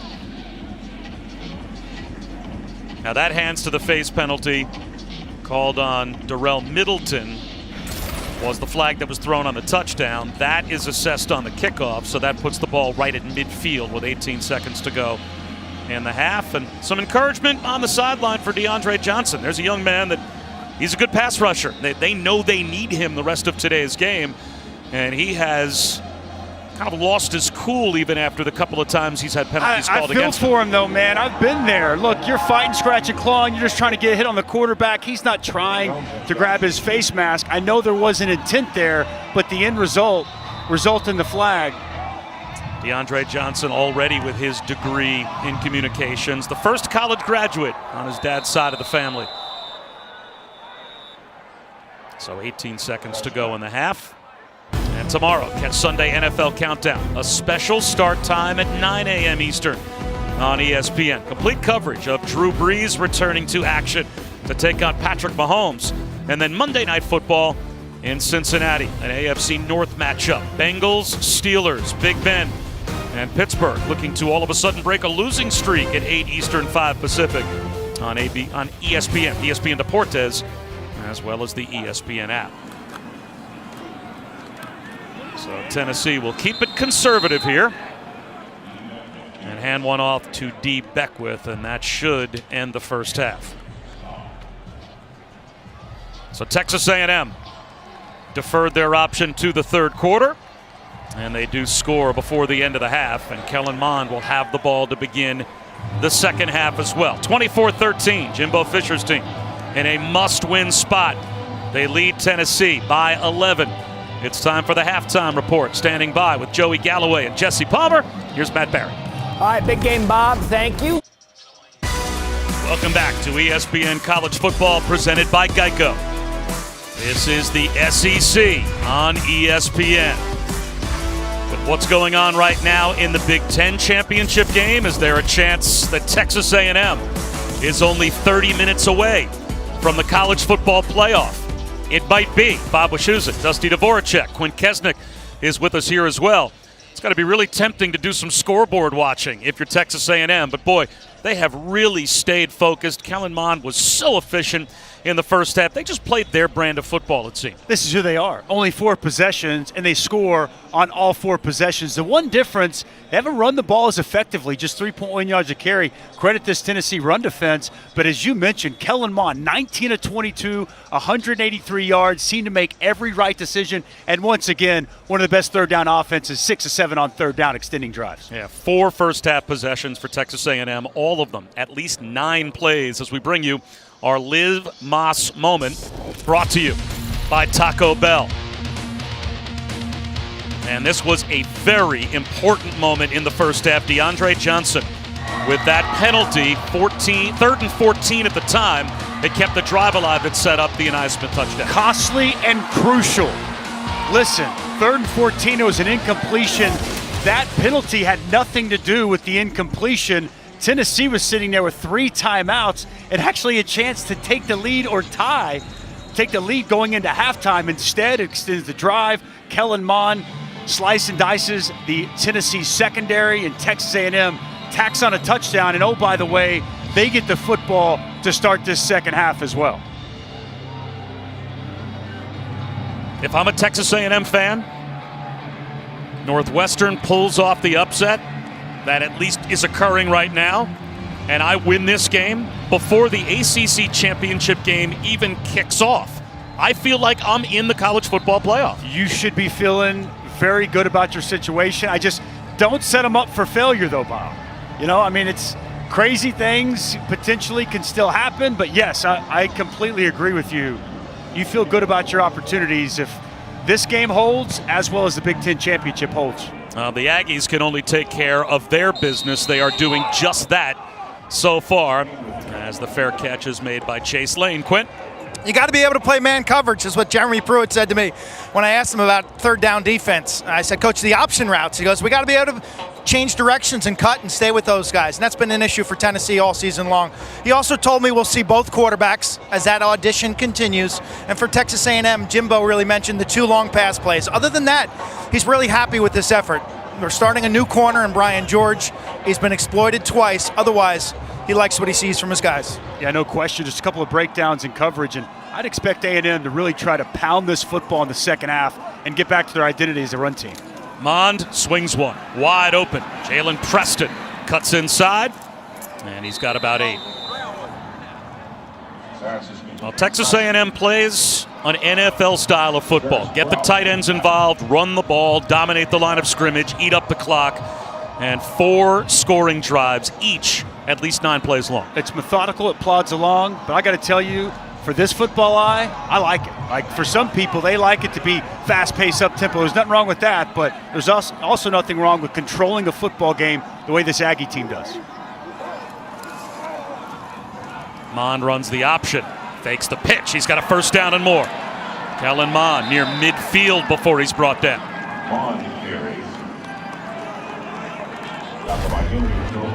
Now, this is what I'm talking about, putting a defender in a bind. Watch 14. here, okay? As he's gonna feather, Mond's just gonna tuck it up and go. That's what this option does, and I just give Kellen Mond so much credit. He runs this almost to perfection. That's Key Lawrence, a true freshman, and he's in a tough spot. Quarterback or pitch man, Mond's gonna make it right regardless of what you choose to do. Spiller across midfield. He's got 6 yards on first down. It doesn't often seem to be 3rd down and 8 or more for this offense, right? I mean, they always seem to find a way to get it to 3rd down and 2, 3rd down and 3 at worst. And when you're picking up 6 yards on first down, it's got to be a play caller's dream. They stay in front of the chains, and you're exactly right. When you're in 3rd and 4 or less, everything opens up. And on the opposite side, defensively, it's hard to pick a good defense when the playbook offensively is wide open. And it's first down runs like that from Isaiah Spiller that set them up in 3rd manageable situations time and time again. On back to throw. Underneath slant, incomplete. Jalen Preston guarded by Alante Taylor. And makes it 3rd down and 4. Jalen Preston just working on the in-cutting route. That pass, put where it needs to be. Just a drop. Coverage over the top by Alante Taylor. Kellen Mond been flawless so far on 3rd down here today. Can Jeremy Pruitt's defense, as Quint talked about coming out of half, you've got to be able to play man-to-man coverage in these situations. Can they hold up? Can they get a big stop to start this second half? Weidermeyer in motion. A&M 6 for 7 on 3rd down. Mond, swing pass, pulled the string a bit and unable to scoop it up with Spiller. And Mond knows he missed one there. Spiller was wide open. We've seen it time and time again. It's man-to-man coverage, and it's toe-to-toe. Watch, he's not going to be able to get over the top as he's going to get picked off there by Weidermeyer in his route. Wide open Isaiah Spiller. And for the first time today, Kellen Mond rushes the throw and unable to locate his running back out in the flats wide open and convert on 3rd down. So Nick Constantino on to punt for the first time today. That's a big stop for Tennessee. Velus Jones steep to receive. But that was an unforced error. That was just a miss from the senior quarterback. A moon ball from Constantino. Just squeezes into the end zone for a Tennessee touchback. So the Vols back to JT Shrout at quarterback off the deep shot touchdown. What does that tell you? I like this decision. Look, back this Texas A&M defense up. Make them respect the downfield passing attack. And we didn't see a whole lot of JT Shrout, but what we saw, I liked. One pass on the move, the other, the shot down the field. I think that can open up the rushing attack if they can continue to press this A&M secondary down the field. And remember, 16, Brian George, getting the start today with no Miles Jones. We'll see if they continue to attack him. Draw play to Chandler, and he's dragged down quickly by DeMarvin Leal. DeMarvin Leal, talked briefly about him earlier, but he's every bit of 6'4", 290 pounds, and his athleticism, his ability to play the run as well as be a quality pass rusher, and the speed he possesses at that size, really, I think, has the makings to potentially be one of the premier defensive linemen in all the SEC.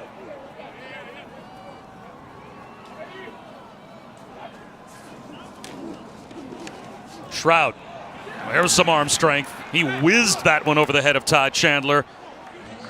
That running back didn't even have a chance to get his head around before that ball was buzzing past his helmet. I think he felt 8 to Marvin Leal. They're running a twist stud up front. Watch Leal coming in with that spin move. I think he started to feel that pressure. As you mentioned, that ball came out hot, came out quick. Ty Chandler, no chance to catch that football. This is the key part for Mike Elko in this defense. They don't have to blitz. They can play coverage and just rush 4 and still get pressure. Shrout's going to lob one up the seam, and reaching up to make the catch is Josh Palmer. A 3rd down conversion for the Vols out across the 45-yard line. Well, they're working once again on Brian George. Single coverage, as you see the defensive end drops late, 15 Jeremiah Martin, but nice job with touch, putting it up and letting the best sure-handed receiver on the team, Josh Chandler, go up and make a play. Gain of 25, and they want another chunk play. That's incomplete. Palmer, the intended receiver. It was man-for-man coverage with Brian George. There's probably about 15% capacity right now here at Neyland Stadium, and it just sounded like a sellout. They didn't like that. All were looking for a flag here. Well, pushing back and forth, there's a lot. I actually like the no call. I think both guys kind of pushing back and forth. I know the crowd wants it. So does the quarterback, JT Shroud. It's not going to be the last time we see them take their shot at 16, Brian George.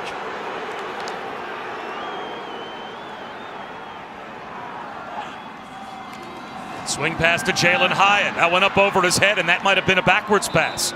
They're going to call that a loss, and I think that's a good call. That's a live ball that JT Shroud threw right over the head of Jalen Hyatt, and it was traveling backwards. So now it's 3rd down and long. I'm with you. That is the right call. And this is the one flaw in JT Shroud. Everything's a fastball.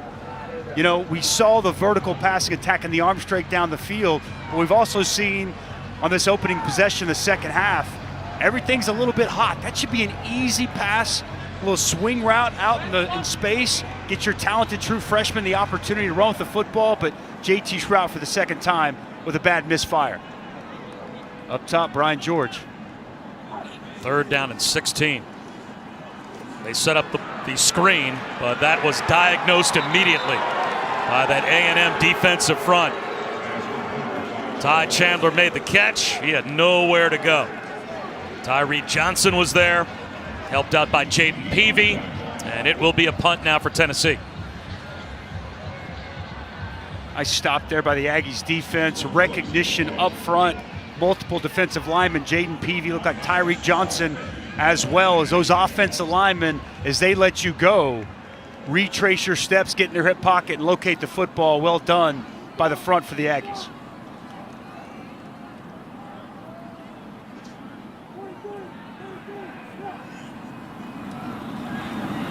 Paxton Brooks with a spiraling kick. That's going to drive Aniyah Smith with a fair catch all the way back to his own 5-yard line, and he lets it bounce, and it finds the end zone. At the last second, Aniyah Smith realized where he was on the field and dove forward, and that turned out to be a very good late decision by Aniyah Smith. Boy, did that come close to hitting him.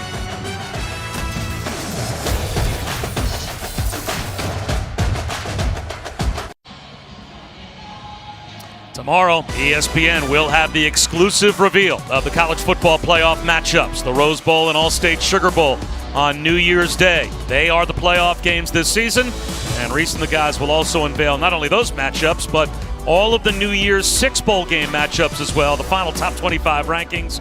It's a 4-hour special, and it starts at noon Eastern tomorrow after Sunday NFL Countdown. All of those important dates you saw as well, as this year kind of the traditional New Year's Day old school bowl game doubleheader that makes up the college football playoff semifinals. And Kellen Mond continues to inch closer in the record book all time to Johnny Manziel. Touchdowns responsible for all time. He's only 1 behind Johnny Manziel. And you start to realize the career that Kellen Mond has had, and statistically the names that he's alongside in SEC history as well. 2nd down and 5 here. He'll hand one off. And a good hit by Alontae Taylor as he was right into the chest of Isaiah Spiller. 3rd down and 2. Rivera's Couch there as well. But now Kellen Mond, Dak Prescott, Tim Tebow. The only 3 quarterbacks in the history of the SEC to hit 9,000 yards passing, 1,500 yards rushing, and if things break the right way, he might have a chance to play for a national championship. You don't know. That's a mouthful. And you think about where he started, where he's come to in his Aggie career. A lot of maturity, growth, and really put together a spectacular career there in College Station. 3rd down and 2. Here comes a blitz. Mond bullets one over the middle to Chase Lane, who gets free. Lane with a stiff arm, thrown down all the way inside the 40 at the Tennessee 36. You called it out. It was a blitz. How about the protection, the pocket? We talk so much about this offensive line. Look at the poise. Look at this right here. He's got all day to survey the field, locate Chase Lane over the middle, And then Chase Lane refusing to go down, quality yards after the catch. But it all starts with the protection after the Tennessee blitz, allowing Kellen Mond to stand tall in that pocket, have his poise, and locate the open target. Bryce Thompson tried the Peanut Tillman punch out, and Chase Lane secured the football and picked up 36. Mond out of the pocket, and he will slide for about 4. Let's check in with Quinn.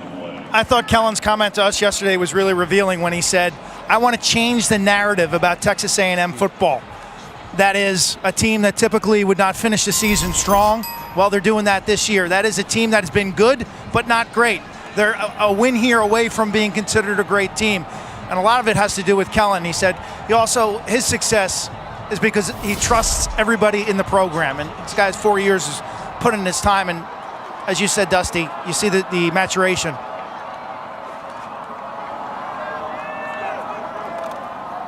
He'll hand one to Spiller here on 2nd down and 7. It'll be 3rd down and 3. And Dusty also talked about the offensive line. Mond, a senior, right tackle, right guard, center, left tackle, all seniors. That's really the experience on this offense. All of their skill production is from freshmen and sophomores. So the stabilizing group, the experienced groups, the quarterback, and the offensive line. And it seems like all those skill guys that are still young fall in behind them. It's a fascinating mix. You've got quality experience and outstanding young, youthful talent, and they put it all together here this season. 3rd down again. Mond right at the sticks. Spiller, he's got a 1st down. Bumped out by Henry To'o, but not before he picked up about 7. They continue to exploit this matchup because Tennessee continues to go man-to-man on the outside. You're going to see this in-cutting route, and watch To'o. He's not going to be able to get over the top, so it's a simple swing route to the outside in the flats. Linebacker can't get over the top in time, and they've been bleeding him with this play over and over throughout the course of the game. Another nice 3rd down conversion for the Aggies offense. 8 for 10 on 3rd down now. Option again. This time the pitch to Spiller. Nice one-on-one tackle is made by Trayvon Flowers. Right at the line of scrimmage. It'll be 2nd down and 10. Well, it's not easy to tackle Isaiah Spiller in the open space. You're exactly right, Bob. Quality tackle, getting him around the legs, going low. Spiller, a big 225-pound physical runner. Wrap up those legs and get him on the ground for no gain. Isaiah Spiller doesn't look 100% right now, as time of possession doubled up, just about tripled up for Texas A&M. Spiller stays in the game, in spite of looking a little gimpy. Mond looks his way again. He makes another catch to the 17-yard line. 8 for 10 on 3rd down is Texas A&M, and they are facing 3rd down and 4. It's such a precarious situation, right? Can you play man-to-man? They haven't been able to do it so far throughout the course of this game. Do you bring pressure? If you bring pressure, you expose yourself to man. If you don't bring pressure, can you get to Kellen Mond? So where would you go? You're dialing it up. It's kind of pick your poison. Which poison would you pick? I'm trying to just get home with a 4-man rush, and I'm playing zone coverage on the backside. That bunch set to the top of the screen can be confusing. Mond, he's also tough to corral. And this time he takes on the hit of Bryce Thompson and is able to muscle his way for a 1st down. No quarterback slide there. Well, and they did that. They go with the 4-man rush. They play coverage on the back end. Nothing there, and Kellen Mond sees it's good coverage. He sees a hole in the defensive line and lowers the shoulder, lowers the boom on the talented Bryce Thompson and moves the chains once again. Ooh, physical running by the senior Kellen Mond. Dusty Dvoracek Oklahoma drill there for the quarterback. Man. So another 3rd down conversion, 9 for 11.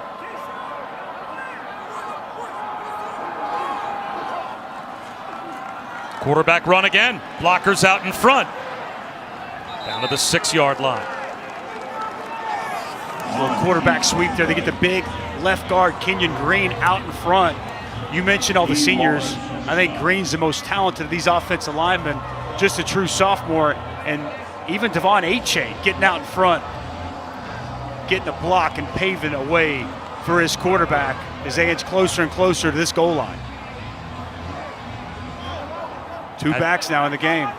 As you can see, A&M can pick up a first down inside the 1 yard line. But before 2nd down and 5, a timeout will be called by Jimbo Fisher. So we'll step aside for just a moment.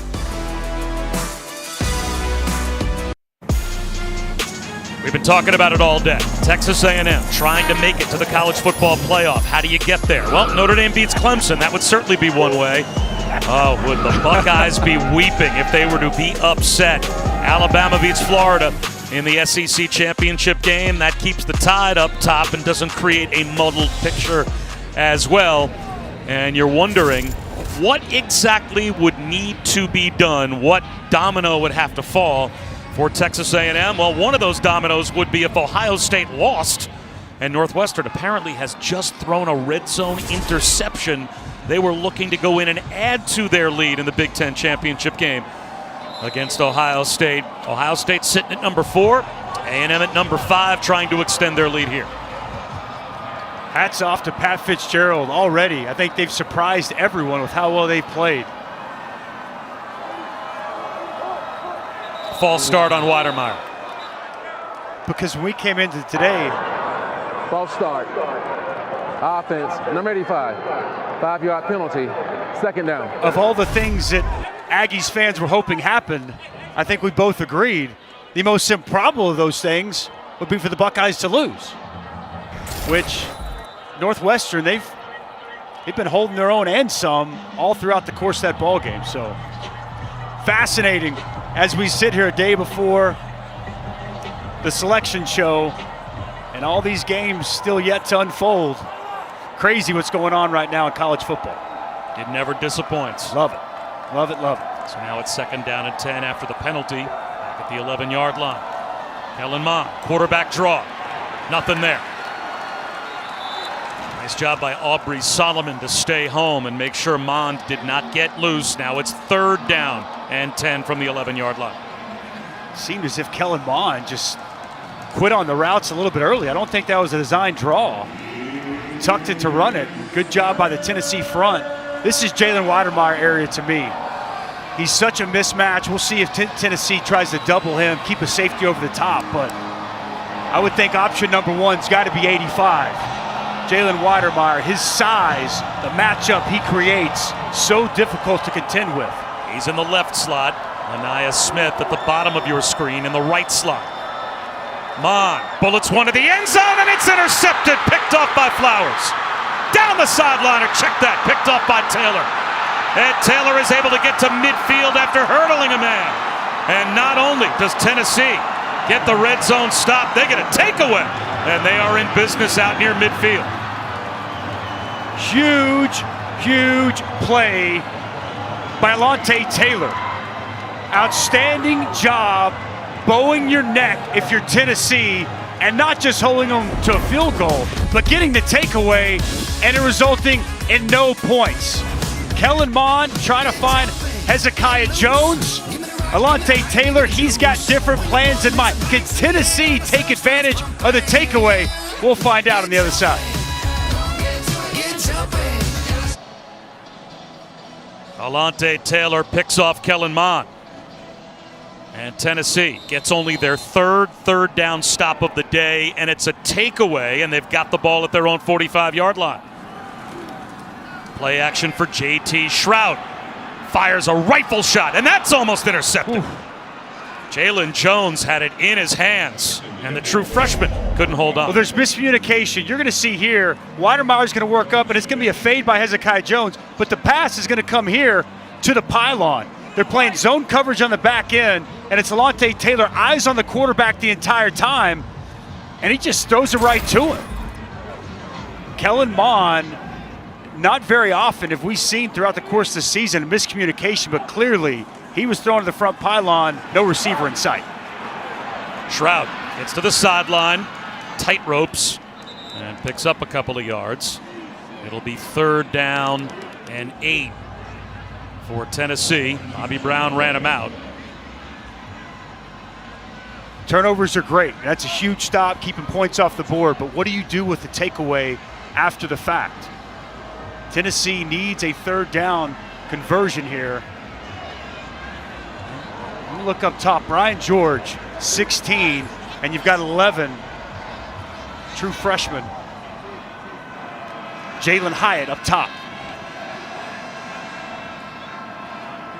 Hyatt goes in motion. Makes it a bunch set to the near side, and a flag is thrown. It'll be a false start. False start. Offense, number 5. 5-yard penalty. Remains 3rd down.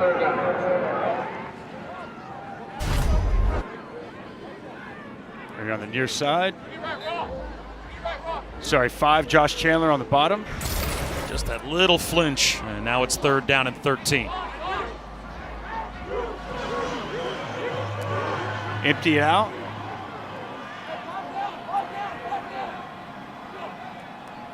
A&M bring a blitz. It'll be another false start called against Tennessee. Ty Chandler, the senior. False start. Offense, number 8. 5-yard penalty. 3rd down. Well, for an inexperienced redshirt sophomore quarterback who was only a 1-year starter in high school, you don't want to keep backing him up against this defense. And Tennessee not taking advantage of the takeaway that their defense just gave them. 3rd down and 18 after the penalties. Snapper. Jumping in the neutral zone was Tyree Johnson. He got away with it, and Shroud bullets one over the middle, bobbled ball. It's incomplete. It was in the hands of Josh Palmer, and he couldn't hold on. That looked like a terrific throw from J.T. Shroud. It was on the move. He steps up as the pass rush gets around him, locates Palmer, and the sure-handed senior receiver. False start. Just a couple of plays before, and he's got to catch that right at the sticks. A big 1st down. He can't bring it in. Nice job by Carpenter to be there and help ensure that ball isn't double caught. But that's a catch that Josh Palmer typically makes. Missed opportunity there for this Tennessee Volunteer offense. He knows it too.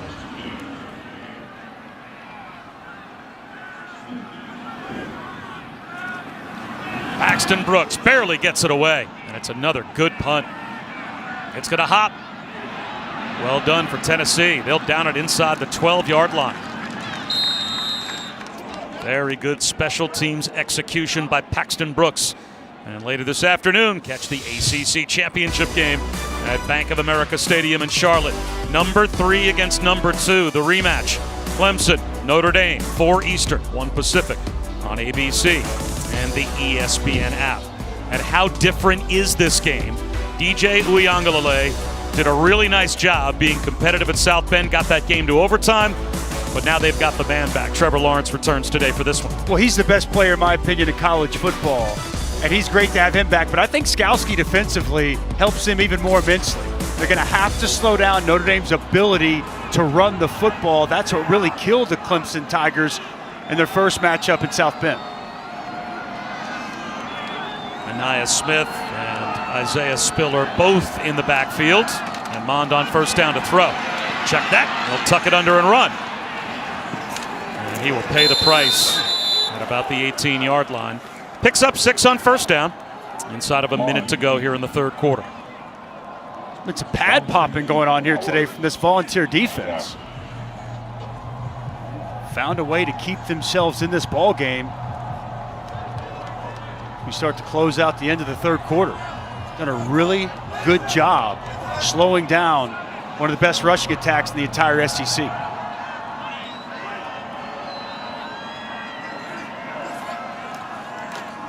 Spiller. A yard. Nowhere to go. I just stacking bodies up. Counter comes in. Big collision with the pullers. Condensing everything down, and no space for Spiller to navigate. And that should take us down to the end of the 3rd quarter as those big bodies inside led by Greg Emerson got that stop and forced another third down to begin the fourth quarter. When we come back, Texas A&M trying to take care of their end of business. Will they get the help they need from Northwestern? Could they be 15 minutes away from the college football playoff? We'll see.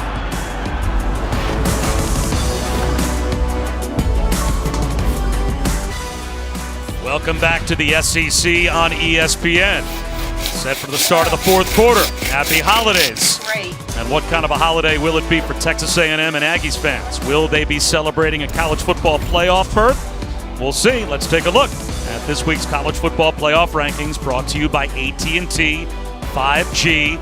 Ohio State just got to the red zone and missed a field goal. They continue to trail Northwestern by 4. So is it this simple? Bob Wischusen, Dusty Dvorak, Quinn Kesnick set for the start of the fourth quarter. Is it as simple as Texas A&M takes care of business for 15 minutes, Northwestern pulls off an upset, and you're in? I think so. I can't say it definitively, but I think so.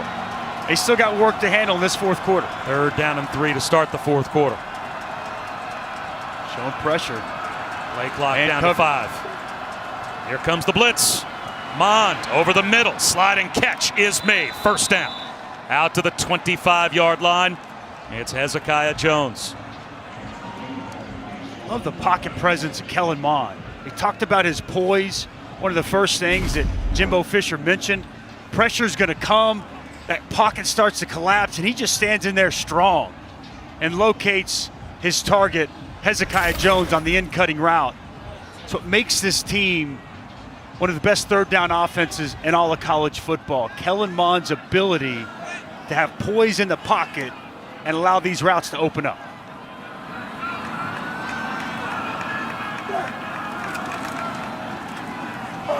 Breaking tackles.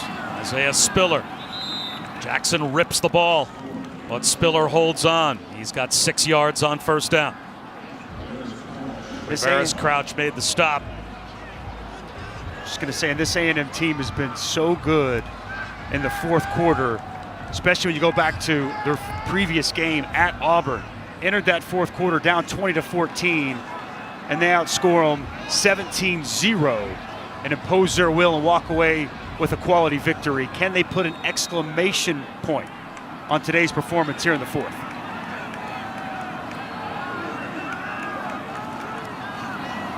Spiller tries to turn the corner. Gets to the first down line to gain. He was able to outrun Tyler Barron and pick up the first down. We haven't mentioned Tyler Barron's name much today, but high ceiling and a talented true freshman as he takes a knee.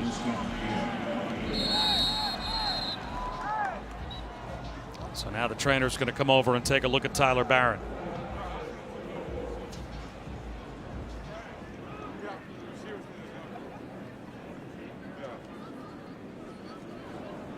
So we have an injury timeout. We'll step aside for just a moment. We'll come right back to Knoxville. Let's take a look at what ESPN and ABC are offering you this weekend at 4 Eastern over on ABC, the ACC Championship game, Clemson, Notre Dame. Plus tonight, also on ABC, is Cincinnati still alive? They'll take on Tulsa in the American title game as well. Then tomorrow on ESPN, the 4 semifinal teams will be exclusively revealed on the College Football Playoff Selection Show at noon Eastern, 9 a.m. Pacific on ESPN, as well as on the ESPN app. So much could happen between now and when those final rankings are revealed. Spiller on a cutback after the injury timeout. He's got 9 more yards for Texas A&M. Bob Wischusen, Dusty Dvorak, Quinn Kesnick. We've been talking about it since the beginning of today's game, Dusty. What are the chances Texas A&M makes it to the college football playoff with this win? This is our metric. If they win and Ohio State loses, and Ohio State right now is losing. But there was Shuznowski and Dvorsky.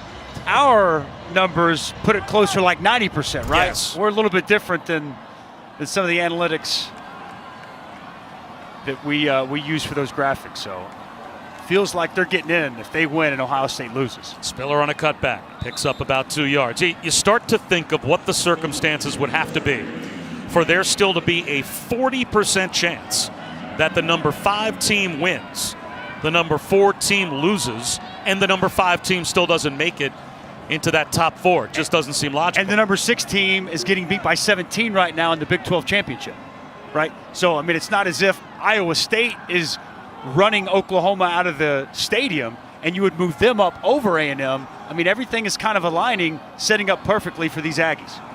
Kellen Mond off play action. Floats one up the seam. Weidermeyer. It's a 50-50 ball. And as usual, Jalen Weidermeyer wins the battle all the way down to the 25-yard line. Well, this is the matchup they want to get. Weidermeyer on a linebacker, Quavarius Couch. And this is a mismatch. Crouch gets beat by the head fake inside. Weidermeyer goes up, really double catches that football, tries to high point it. Good job by Crouch to knock it loose, and then Weidermeyer grabs it on his hip, brings it in, and a big first down. Play action for Kellen Mond again. In the right flat. He's got Ryan Rennick. Rennick fights for extra real estate. He's got 9 yards. Kind of feels like a drive here, a decisive drive that could start to help ensure the things that we're talking about. And that first domino is the Aggies winning. Straight ahead run for Spiller. He's got the first down. And again, they are doing this in classic Texas A&M style. They've had the ball for 37 minutes. Tennessee has had the ball for 12 minutes. This is who they are. And it's not, when you just see the score, and all you see is, right now, a couple touchdown lead or whatever. It's 24-13. It's not one of those college football blowouts. But when Texas A&M blows a team out, this is the way it looks. And you hope the people in that committee room understand that if you're an Aggies fan. It's a different brand of football than what a lot of people play in college football. But different doesn't mean worse. It's unique. Spiller. Inside the 10, down to about the 9-yard line. Like, do you think in that committee room, or just in college football in general, there's a bias or maybe a lack of understanding of the way Texas A&M plays, where you look at the pinball machine offensive numbers that some teams put up, and there's just a natural inclination to think those teams are better than a team that plays this way? I think everybody falls victim to getting wowed by big offense, by high-scoring games, right?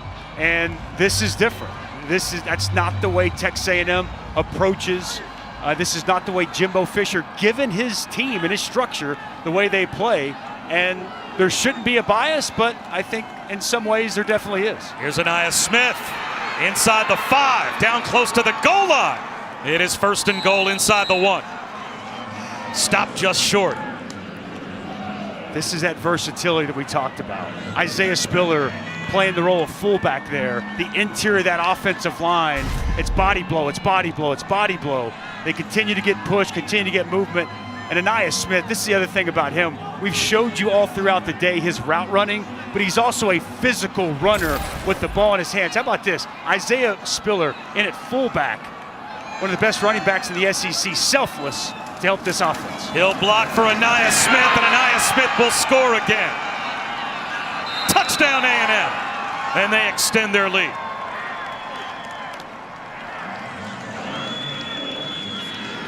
That's the exclamation point that Texas A&M was looking for. Unable to cap off their previous drive with a turnover. They weren't putting it up in the air there. Keeping it on the ground once they got inside the 10-yard line. And it's Anaya Smith. You've seen him catch the football. Now you've seen the physicality of the smaller 5'10", 190-pound running back lower his shoulder and barrel into the end zone.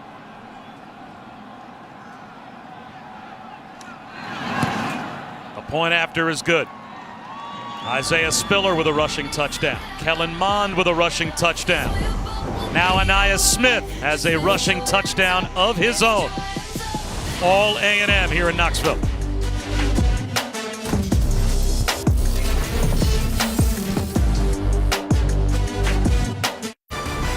ESPN College Football is presented by Geico. You could save even more by bundling home and car insurance. And in part by Essilor. Is your vision off its game? Insist on Essilor when choosing the perfect lens. It is Conference Championship Day in college football. The Big Ten game going on right now between Ohio State and Northwestern. Northwestern continues to lead 10-6. Ohio State is driving, though, and I'm sure right now we're getting carpal tunnel maybe for an A&M fan as they keep firing that remote button back and forth between our game and the Buckeyes. And the Buckeyes have just scored. So it is a lead now for Ohio State. And let's get the update from Matt. All right, guys, a couple of updates for you. I want to start in the Big 12 championship where Breece Hall is keeping the Cyclones in it. 24-14, they're about to go to the fourth quarter. And Ohio State finally has a lead. Trey Sermon up the gut, extra point good, 13-10 Buckeyes. Oklahoma up 24-14, so plenty of drama still to unfold. And not only there, but throughout the rest of the day, because the only path that Texas A&M has to the college football playoff isn't necessarily through the Big Ten championship game. That might have been the easiest, but there are other ways that A&M could find themselves in the top four.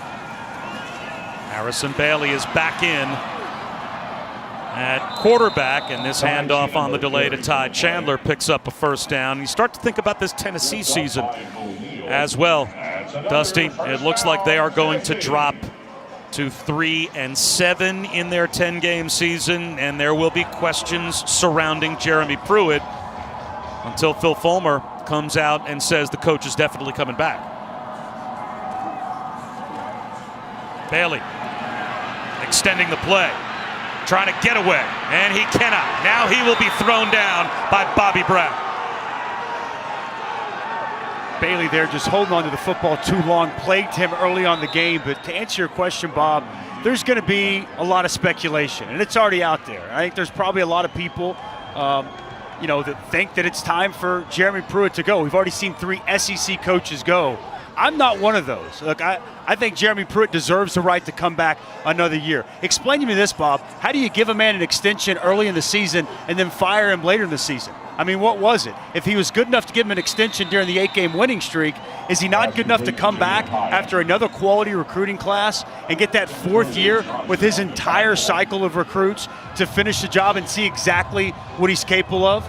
And this may be an opinion that's not very popular around Tennessee, but me personally, I think in this crazy year, I think Jeremy Pruitt deserves the opportunity to come back and coach this football team next season. It looked like he had things turning in the right direction last season. As Harrison Bailey drops the throw, and again sees the rush coming and tries to take off, picks up a yard on 3rd down and long, so it will be 4th down and 12 as Jaden Peavy was there for the Aggies. And how much do you chalk up when a team struggles this season, or can you, to the complete weirdness of the college football season that we're all going through right now? I don't know how you don't. I mean, on some level, right? I mean, some would say, well, I mean, Jimbo Fisher's in his 3rd year. It hasn't affected them. I think this virus has affected different teams in different ways, different coaching staffs in different ways. For goodness sakes, this game alone, Tennessee's best player, Eric Gray, isn't playing today. Tennessee's defensive coordinator, Derek Ansley, not coaching today, right? I mean, if that doesn't put things into perspective, I don't really know what does. Texas A&M had the wrong personnel on the field, and Jimbo Fisher called an angry timeout, so we'll step aside as well. All right, happy holidays. Coming up at 6:30 Eastern, 5:30 Central. The SEC Nation crew will wrap up the 4 afternoon matchups, get you set for the Gators and Tide in the SEC title game, and after the game, head back to SEC Network. A full breakdown, as well as interviews with players and coaches. You can always watch on the ESPN app if you're out and about, because nobody covers the SEC like we do.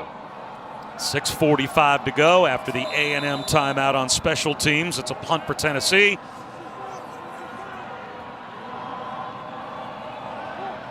Anaya Smith deep to receive, and the rugby kick from Brooks will roll down to the 28-yard line. Let's take a look at today's more driven moment.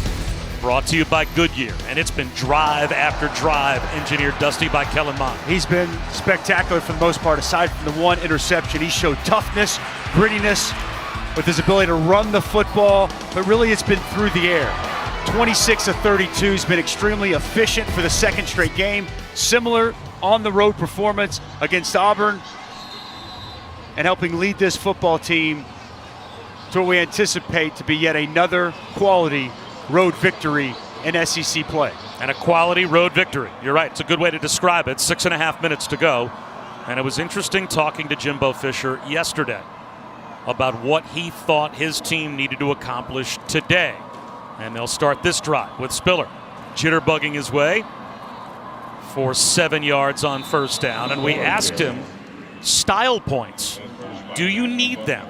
Will you still be maybe throwing the ball in the fourth quarter if you're up big? And his quote to us was, we don't need style points, because if style points impress the people in that committee room, then they shouldn't be in that committee room. Shouldn't be about style points. We play the way we play, and we're going to stay true to that as Spiller is limping off the field. So, and he said that we're going to win with class and dignity. Yep. Right? You're not going to rub it in because That's right. we think we need to, because we think we need to impress a committee that's supposed to be more knowledgeable than that. We'll see how it plays out. That's right. Even asked him, gave him the opportunity, asked him, about his 9-game resume if they were to win against an Ohio State 6-game resume, and he wouldn't even comment. He didn't want to go there. He's solely focused on taking care of business today and winning this game. We gave him the opportunity, and I thought he handled all that with class and dignity. Here's Anaya Smith using speed, breaking tackle, slides down inbounds. As we check in with Quinn. It's how you play, not what you say. And it's amazing this time of year, guys, how this season brings out all these crazy sound bites from these coaches in contention, whether it's Brian Kelly, Dabo, whoever. I mean, it's a yearly phenomenon every year prior to the playoffs. You get those crazy sound bites. But Jimbo wasn't taking the bait. He hasn't. He hasn't touched it all week. We gave him the opportunity yesterday, and I think that's extremely well put by you, Quint. It's how you play, not what you say, and that's definitely something this Aggie football team is adhering to currently. And they are staying true to their nature, just grinding it out. Battering ram up the middle again is Anaya Smith. And it's a team that's built inside out, right? When we look at the 3 years of Jimbo Fisher, it's a line of scrimmage. I mean, we could talk about Weidermeyer, obviously Kellen Mond has played great. Anaya Smith is extremely versatile, but it's the offensive line. And I would even extrapolate that, the defensive line as well. As we've seen when you watch the tape in here today, that's how this Aggie football team wins, up front and on the line of scrimmage.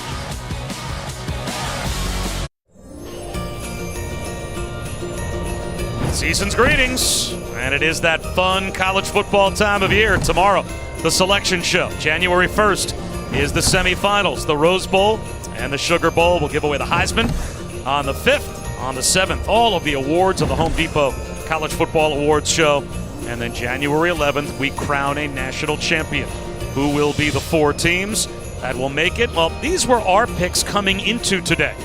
Now, this is not based on the results of the games going on as we speak, but Dusty, you and I were right in line. Now, Quint Kesnick, he obviously sucked up to the Texas A&M fans he knew would be watching. He had Clemson out. We all gave respect to Cincinnati over the 2 lost teams that were ranked ahead of them.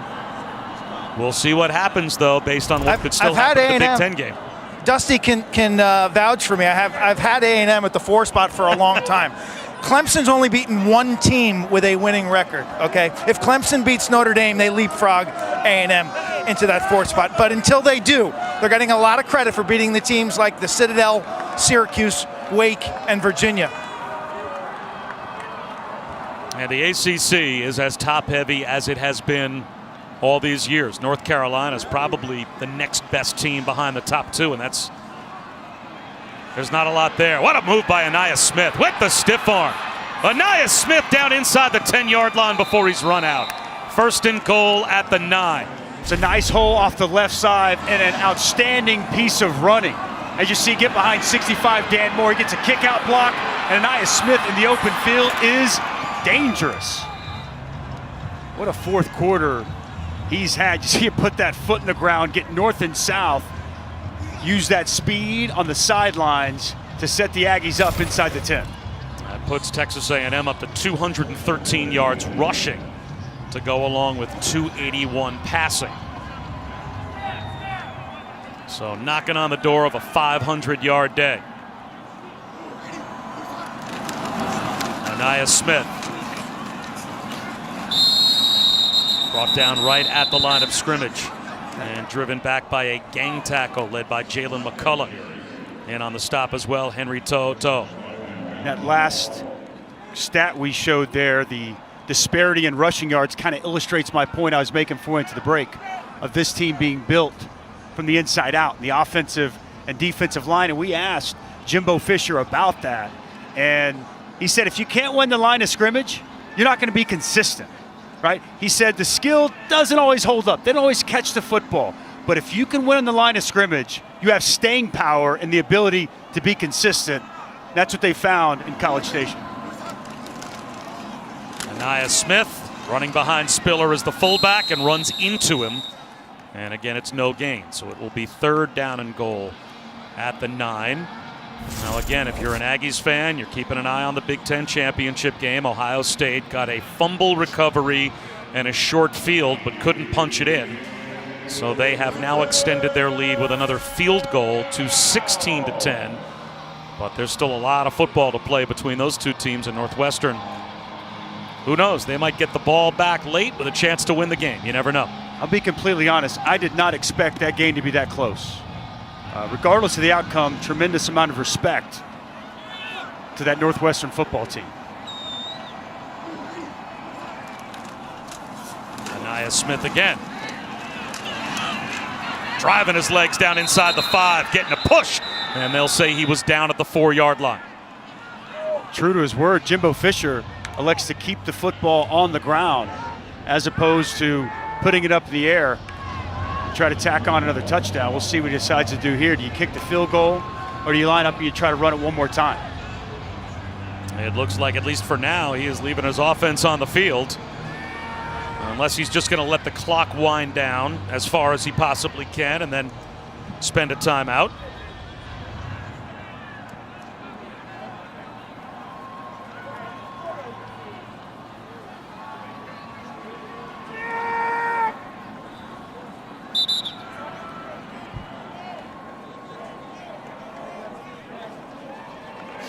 So with a 31-13 lead, Bob Wischusen, Dusty Dvorak, and Quint Kesnick bringing you what might be enough of a resume tape for Texas A&M if things break the right way to get into that top 4 tomorrow. They have won this game, really pillar to post, exactly the way that they have, kind of true to their form, played this year. They've been dominant, right? And I think even Kellen Mond in the throw game has been better than he typically is.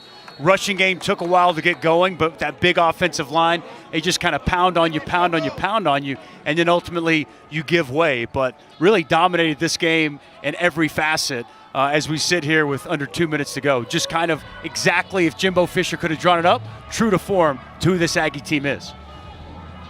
44 minutes time of possession, 44-14.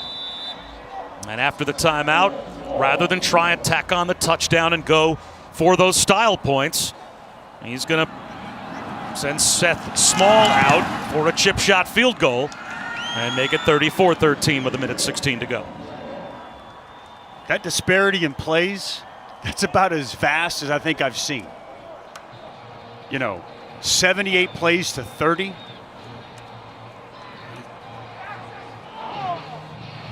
And it's about third downs, right? I mean, coming into this game, we talked about that. And there's still 12 minutes to go in a one-score game in Indianapolis between Ohio State and Northwestern. So if Northwestern were to pull off the upset, our FPI predictor, and this is the All-State playoff predictor, it gives Texas A&M a 61% chance. So certainly better than likely that they would be in the top 4, but well, I would be, if I were a Texas A&M fan, and I was number 5, and number 4 lost in front of me, and somehow one of those 2 lost teams hopped over me. You want to talk about being hot? I would be steaming. You'd be Jersey mad, right? Yeah, well, that's really mad. I'm with you completely. To me, if Ohio State loses, Texas A&M deserves to be in the top 4. Wouldn't make sense really any other way. And again, closing out this season on the road at Auburn with the way they performed in that game, running for 313 yards on a solid Auburn rush defense, what they've been able to do here today.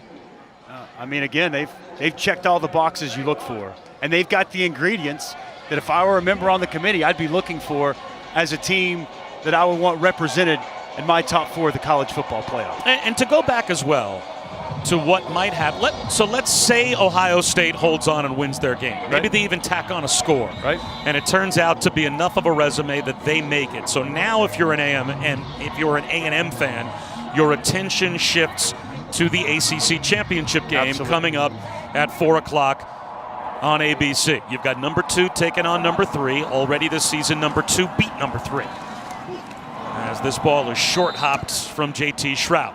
What has to happen in that game for Texas A&M's case to be best to be in the top 4? You want a blowout potentially either way. Either way. You want a decisive, decided victory either way. I would say the easiest way is if Notre Dame blew the doors off of Clemson and handed them their second loss. But I would say, and you brought this point up last night, so I'll let you continue on it, but what if Notre Dame loses by 21, 24 points today? Well, based on the point spread, the most likely outcome, if there were to be a lopsided win, would be Clemson knocking off Notre Dame in decided fashion. So I think that would at least open up the door to the conversation. There's got to at least be a debate in that room between Texas A&M and Notre Dame. If Notre Dame beat a Clemson team at home with Clemson's backup quarterback in the game, now Clemson gets Trevor Lawrence back and they win in lopsided fashion. If that's the way it plays out, there's got to be a discussion in that room between those 2 resumes. And does the committee, if they saw Notre Dame potentially, again, these are all hypotheticals, but if they lost by 3 touchdowns, do they want to anoint and put that team in the playoff to play Alabama? Here's a catch by Palmer. And he's across the 50-yard line down to the last half minute. But the other side of that would be, I think that the other side of the coin, other people would say, well, we've seen Texas A&M and Alabama, right? We saw that play out on the field to the tune of 52-24. I would argue this A&M team is in a different place than they were previously, but it's going to be a fascinating debate one way or the other. Shroud, he gets hit hard. Jaden Peavy and Buddy Johnson were both there. And let's see if that takes us down to the final whistle. Johnson and Peavy up the stop. Well, Texas A&M try and snap the ball one more time. First charge timeout of the half. Tennessee. They certainly will. They just called timeout. Timeout.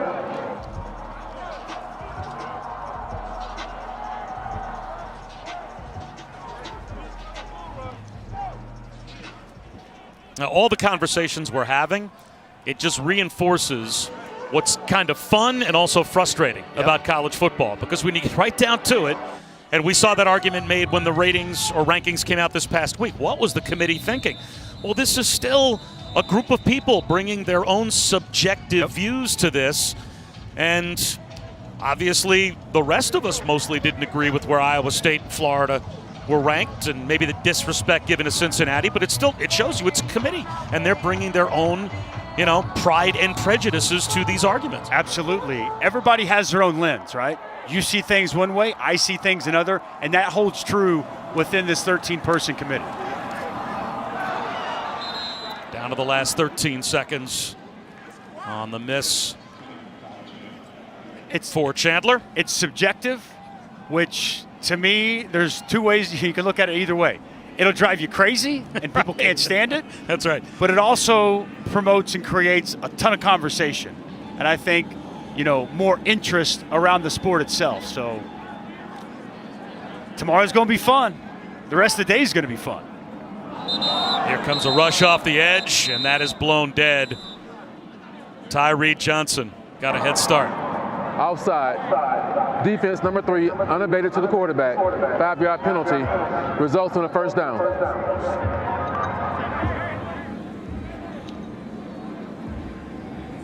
That was a good whistle from the officials because J.T. Shroud was about to get split in half by Tyree Johnson as he came on a speed rush, but he was ruled to be offsides. He just saved the Tennessee quarterback. A pretty good jump on that one, I would say.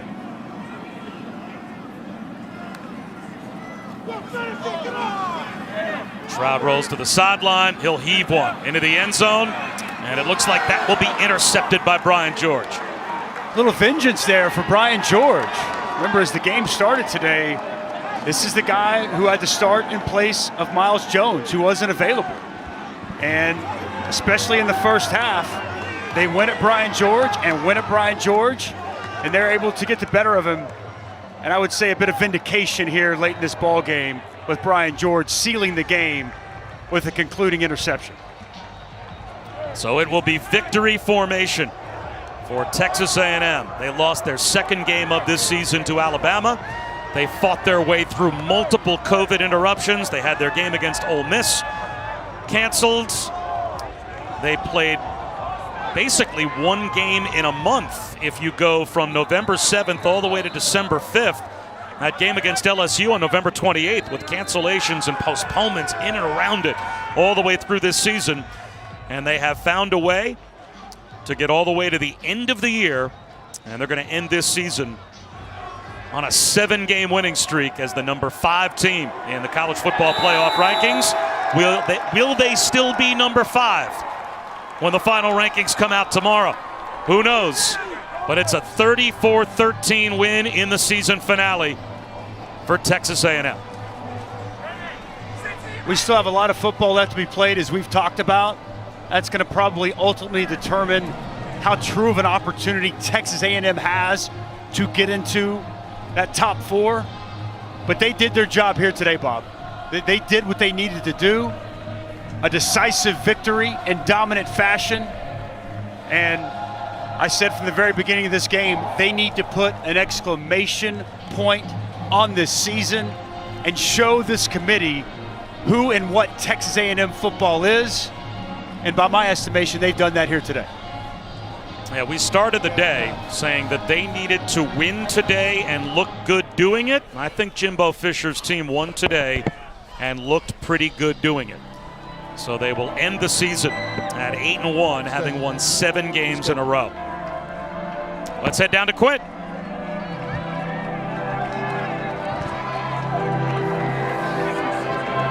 Coach, what was most responsible for today's win? All season, the off season, the things we did when everybody else was going crazy. I mean, all the skeptics, our guys stayed together, played hard, and our toughness, and competitiveness. Why do you think Texas A&M is deserving of a top 4 playoff finish? You want me to tell you why? We play in the best league in ball. We got beat by the number 1 team in the country, who also had another superstar on the team when they played us named Waddle. People ain't even playing with him now. No team in SEC history has never lost not one game and been in it. The other leagues, I love them all. If we can't play in this league and be in the playoff, something's wrong. Ohio State is leading 16-10 in the 4th quarter. Listen, you're going to be watching the scoreboard tonight, Coach? I'm sure we will. But everybody, listen. The people on the committees will do their job, but this team is very deserving. I'm going to tell you that. You passed the eye test today. If you really know football, you do. Congratulations, Coach. Thank you. He's been holding that in for a while, Bob. No question. Yeah, we spoke with Jimbo yesterday. We asked him similar questions ahead of this game. Now the floodgates are open. Now he obviously feels he is deserving, and this team is deserving, to say exactly what he just said. They made their case, and we will see how the rest of the day plays out and how the committee votes on it tomorrow. So for Dusty Dvorak and Quinn Kesnick, Rogers Redding as well, I'm Bob Wischusen saying so long from Knoxville, where A&M wins going away. Matt Barry and company standing by. It's time for College Football Scoreboard. Matt? ESPN thanks you for watching this presentation of the Southeastern Conference.